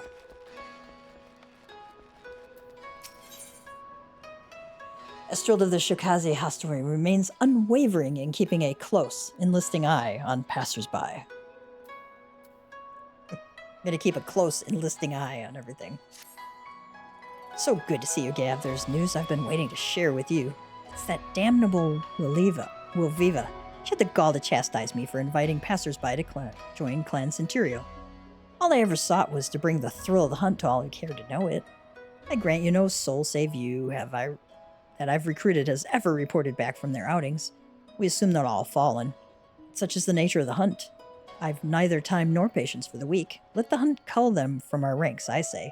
If 100 must die for Clan Centurio to find one such as you, so be it. I knew you to be of great ability, but never did I suspect you would climb so high. You've done good by me and made me proud to call you brother. From this day forth, I recognize you as one of Clan Centurio's most accomplished hunters. With that, you have the clan's leave to hunt the Far East's most fearsome quarry. I hazard you require no long-winded explanation, having already faced such beasts in Ishgard. Still, for sake of ceremony, go and speak with Wilviva. Go well, Gav, and don't go dying on me now. The true fun has only just begun. Do you have anything else? You and I are bonded by the clan. My brother of the hunt, I'll not suffer you to die lightly now. Go and speak with Wilviva. The hunt calls.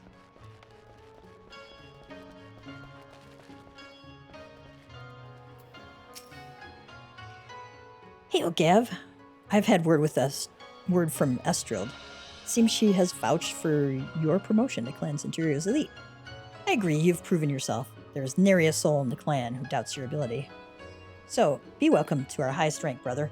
We wish you good fortune on your future hunts, and you'll need it. For now you hunt the fiercest prey the Far East has to offer. On these hunts, we grade our quarry according to its strength. The higher the grade, the greater the bounty. But of course, so too the greater the danger. Never has Estreld thought so highly of one of her recruits. You've come far. So far, any further words of warning may be meaningless, but I will give them all the same. Now, more than ever, do not overestimate yourself.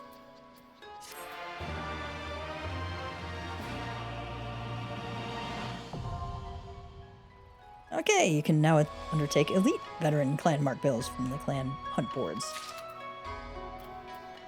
Anything new? We might as well take these.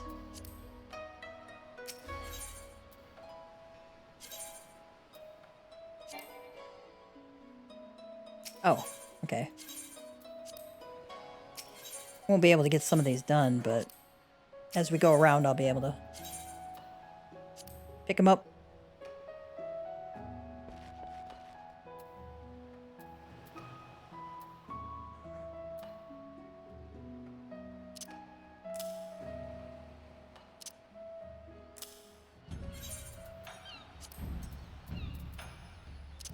Put our 1-star one here, our 2-star here,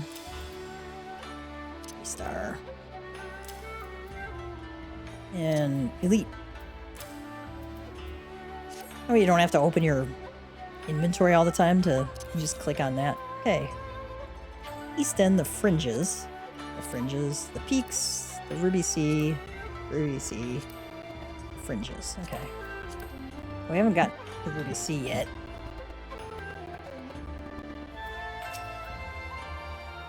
You are welcome, my foreign friend. How may this humble servant of the Lord Bugyo assist you?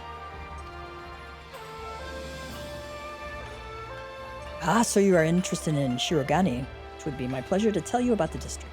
Ever since Kugane opened its arms to the world, the number of visitors continues to grow, and among those who come, no few remain here for extended periods. Such lodgings as are available in the city no longer suffice to meet demand. In order to address the accommodation shortage, the Lord Bugyo has established a residential district on the nearby isle of Shirogane. Plots of land on the isle are being released exclusively to foreigners who may build homes upon them as they see fit. A tidy solution, I'm sure you will agree.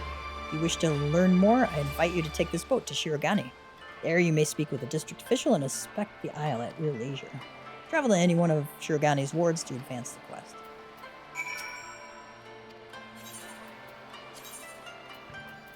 Sure, let's just go to 1.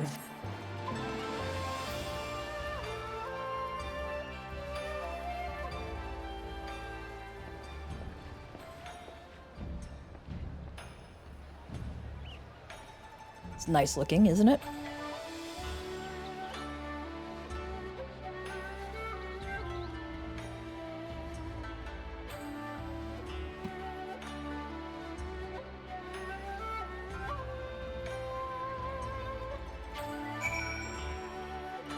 When we get more towards as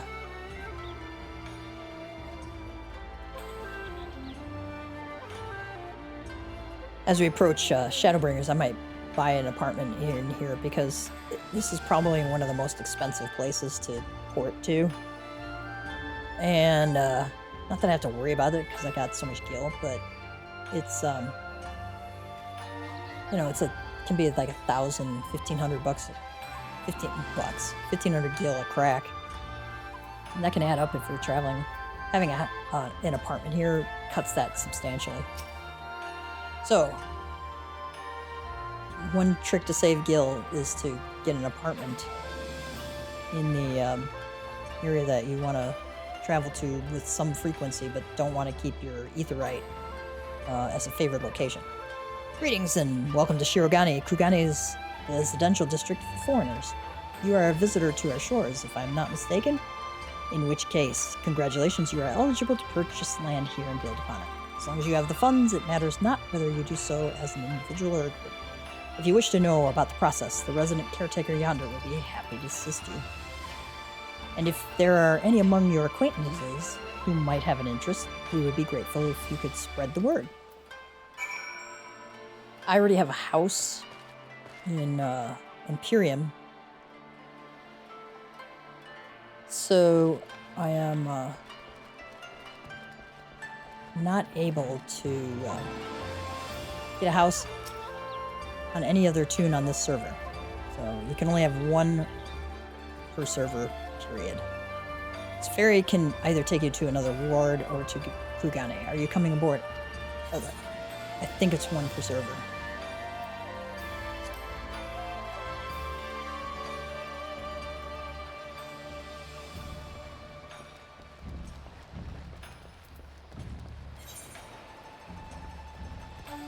Report to Surubami in Kugane. Let's go up to the Aetheryte Plaza.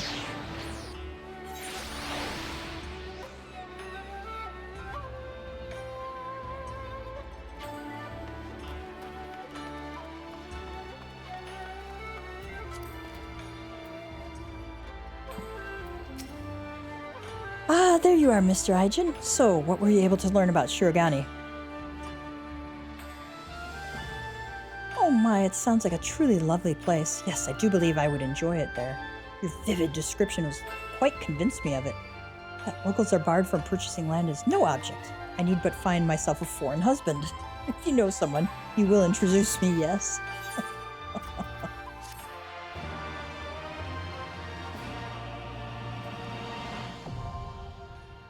Shirogane Ethernet now accessible. Good. Residential District Ethernet for Shirogane can be accessed through the Kugane Aetheryte. Alright. It's kind of handy, so I don't have to go down to the ferries.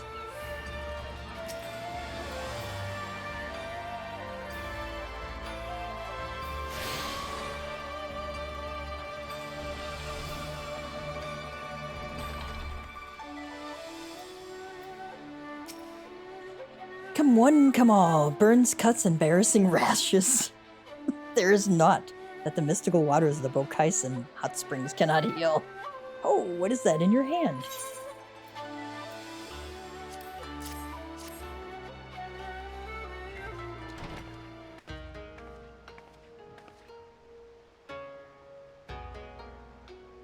You seek this aura in this Rugadin, do you? 1,000 apologies, but I cannot help you. It is against our policy to divulge information regarding patrons, past or present. Please, we came all the way from Eorzea to find our friends. We have our reputation to consider, miss. Men and women from all walks of life come here in search of rejuvenation, body and soul. They seek privacy and discretion, and we have ever honored their wishes. Only the Sexigume may demand otherwise. I am sorry. There is naught I can do.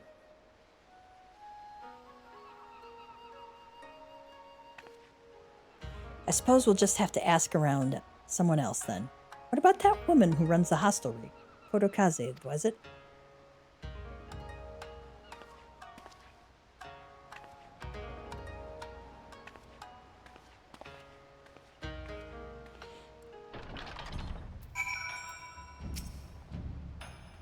You seem a kind soul, and it pains me that I cannot help you. If the strain of your troubles weighs too heavily on your heart, I could recommend a number of treatments.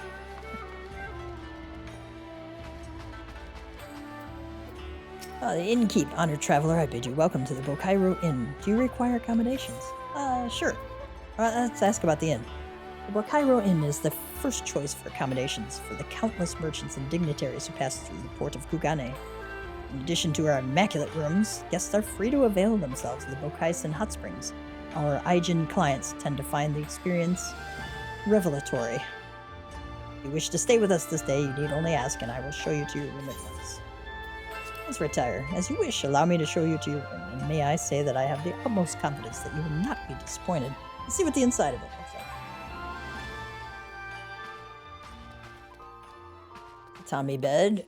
Unending journey, toy chest, armoire, glamour chest. Oh, that's a nice little view.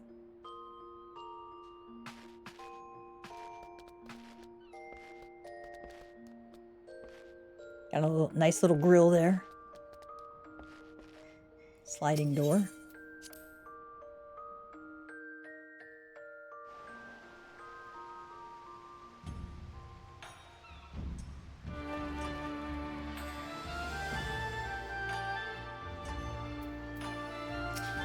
Kotokaze says, welcome, traveler. Can I interest you in some rice wine? Exceptional quality, delivered but the other day.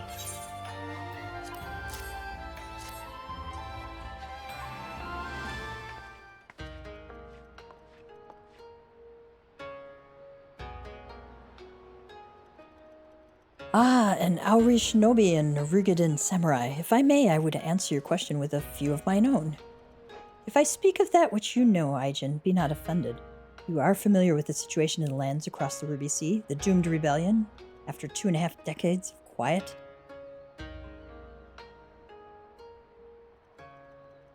I see, and you are familiar with the ways of Hingashi? How we elect to stand apart and support no cause but our own?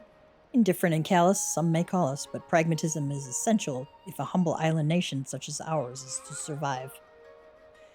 But we are not fools. Complete isolation is impractical. And so Kugane is open to Aijin, and we are equally hospitable to all. Or, if I must speak more plainly, yes, I can help you, but if I do, I must also oblige the ones who seek after you.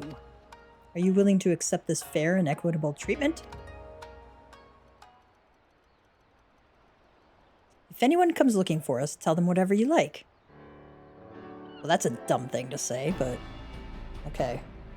As you wish, the two individuals of whom you speak did indeed come here. They sought passage across the Ruby Sea.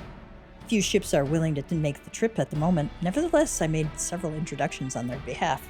That was the extent of our interaction. I will provide you with the names of the captains if you like.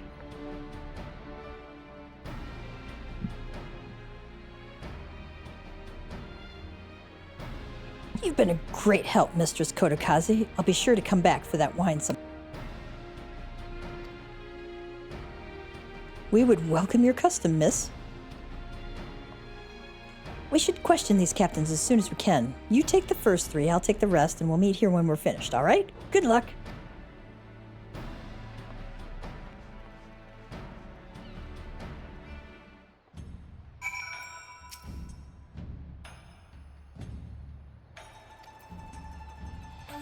Okay.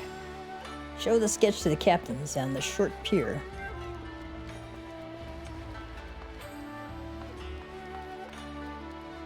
Where is the short pier? Oh, over there. Okay.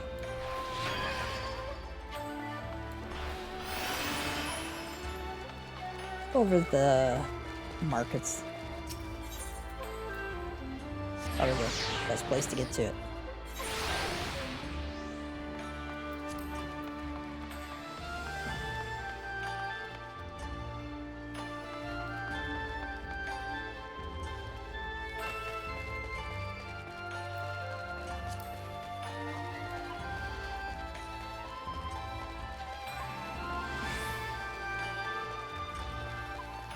Hanish spice trader.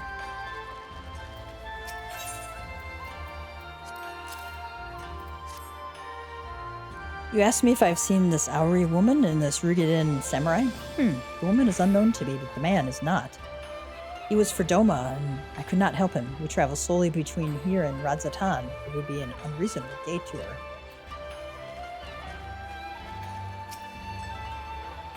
As I said, I spoke only with the man. He wished to go to Doma and went away when I said I could not help him. Would that be all?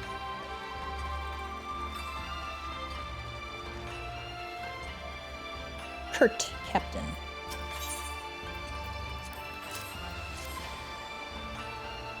Yes, a Rugadan gentleman did approach me. He wanted to charter a ship to take him across the Ruby Sea, the mad devil. Sent him away like all the others before him. The woman? Nay, I know her not.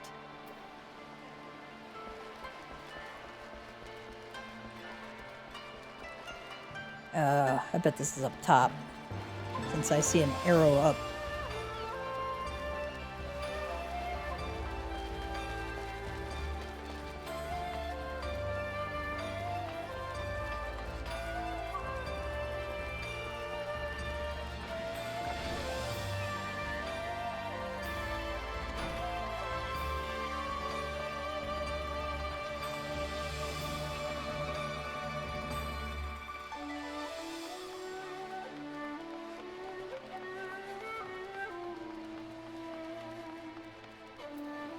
Yamabiko says, life on land is so stiflingly hot. It is truly unbearable. Wish nothing more than to sail the open sea and bask in the ocean winds. Meticulous merchant. Passengers? No, we no longer offer that service. Too much trouble. Now we only transport goods. I told this to the samurai and sent him on his way.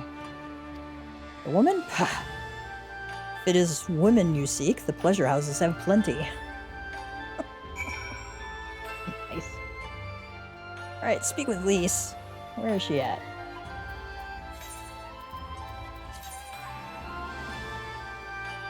Alright,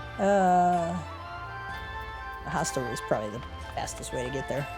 What does this say here of you bathing with the locals? She says. Little chat bubbles are hilarious.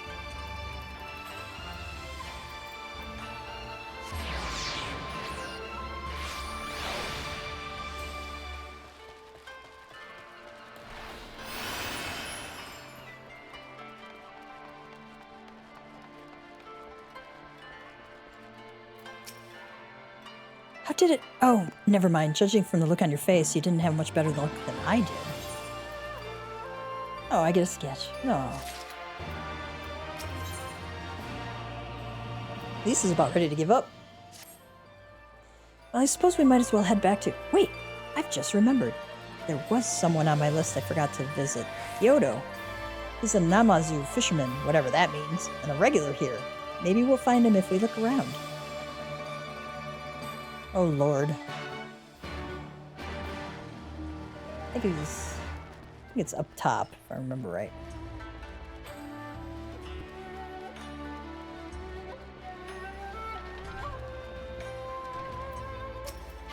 He says, when I asked Kotokaze what Namazu meant, she said it was Hingan for catfish.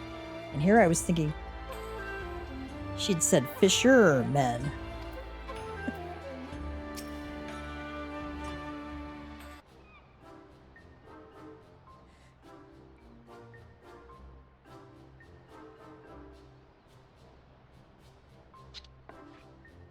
What? Why do you stare? You have business with me?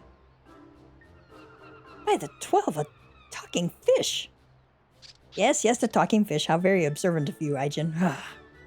You find me in good spirits, so your rudeness I will ignore this once, but only if you address me again in the proper manner. Like we flap our fins or something? I don't know. Sorry, I've never met, let's start again. You're Kyoto, right? My name is Lise, and this is Gav. We're looking for some friends of ours.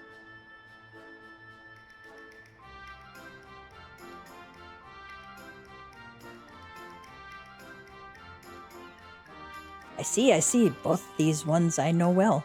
I helped them secure passage across the Ruby Sea. Really? That's wonderful. Could you do the same for us? Yes. This would not be a problem for you. I could charter a ship this very day. But the journey is fraught with much peril. The fare will not be cheap. Are you sure you can afford to pay?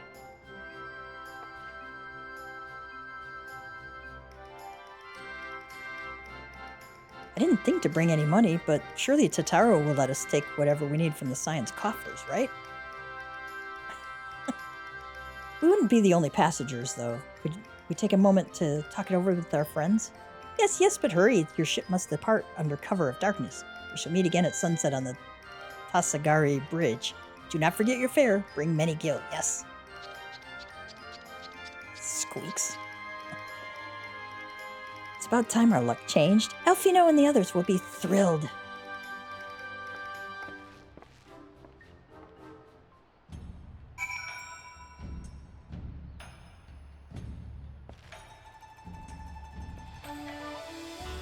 Speak with Elfino at the Ruby Bazaar.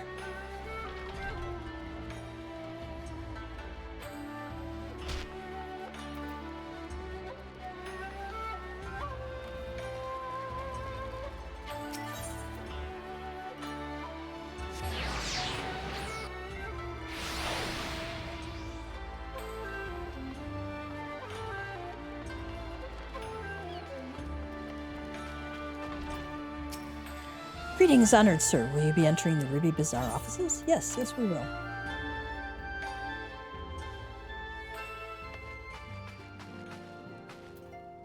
Elise says, welcome back. We ourselves returned but a moment ago. Totaro says, you wouldn't believe some of the things you can find down at the markets. We're spoiled for choice here. Oh, I forgot to talk to Hancock. Wow. We spoke with a number of merchants and captains at the southern piers. Several recognized Gosetsu and confirmed that he had been searching for a vessel to deliver him to Athard. None, however, made any mention of Lady Yugiri. Lee says, yes, it was the same story for us, and then you'll never believe what happened. We hired a fish to take us across the sea. So this Miqo'te claims to have aided both Gozetsu and Yugiri. How fortuitous. Hancock says, not the word I would have chosen, Master Alphino. Tataru says, stupid's what I'd call it. How can you agree to his price without making any attempt to haggle, or even confirming that it was what it was in the first place? Hancock says, yes, that too was a misstep on their part, but it is not what troubles me most. Miqo'te and his brethren are not renowned for their generosity of spirit. Rather, they are disdained as scheming moneylenders, ever eager to turn a profit from others' misfortune. Elise says, everyone else we questioned stated that Gozetsu was alone. Only Miqo'te claims to have met both him and Yugiri. I suppose it's just possible that Gozetsu made inquiries by himself and only called upon Yugiri once he had found a willing captain. Hancock says, but it is equally possible, if not more likely, that you are being deceived. Do not forget that there are parties present in Kugane with agendas which may run contrary to your own. The Viceroy was once a spy herself, as I recall. I should be surprised if she did not have countless agents here in her employ, all eager to prove themselves to their new master.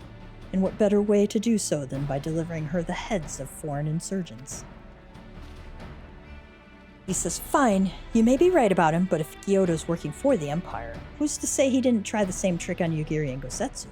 I mean, if he did, he might know where they are, and if he succeeded, they might be in trouble. Anyway, if he holds up his end of the bargain, we'll have nothing to worry about, will we? But if he tries to betray us, I vote we take him prisoner and punch him till he tells us the truth. Elise says, so if it's a trap, we'll spring it and deal with the consequences. I like the way you think. Of course you do. Alphino says, very well. We should prepare for the worst. Tataru will remain here, and I shall follow the three of you at a discreet distance. Hancock says, once more, I must caution you to avoid physical altercations at all costs. Even should Imperial agents attempt to engage you, the Sekisugume will not hesitate to clap you in irons or cut you down. If anything untoward should happen, you are to return here at once. Is that clear?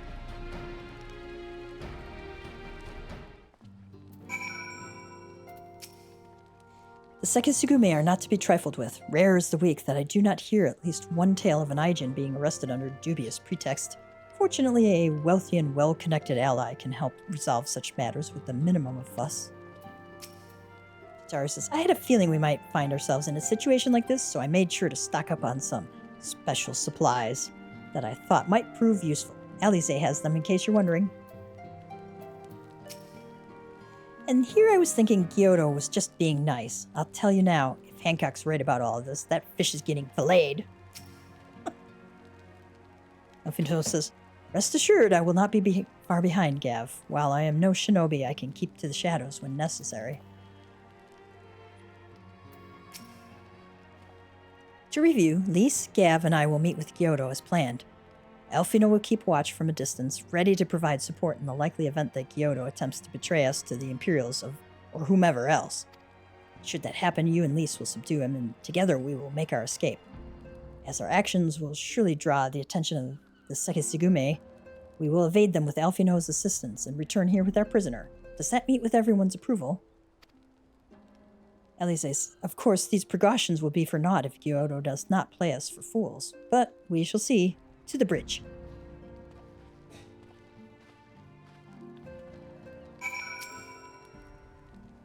Okay. Does Hancock have anything? Okay, nope. I think I'm gonna go unlock those last few Ethernet shards.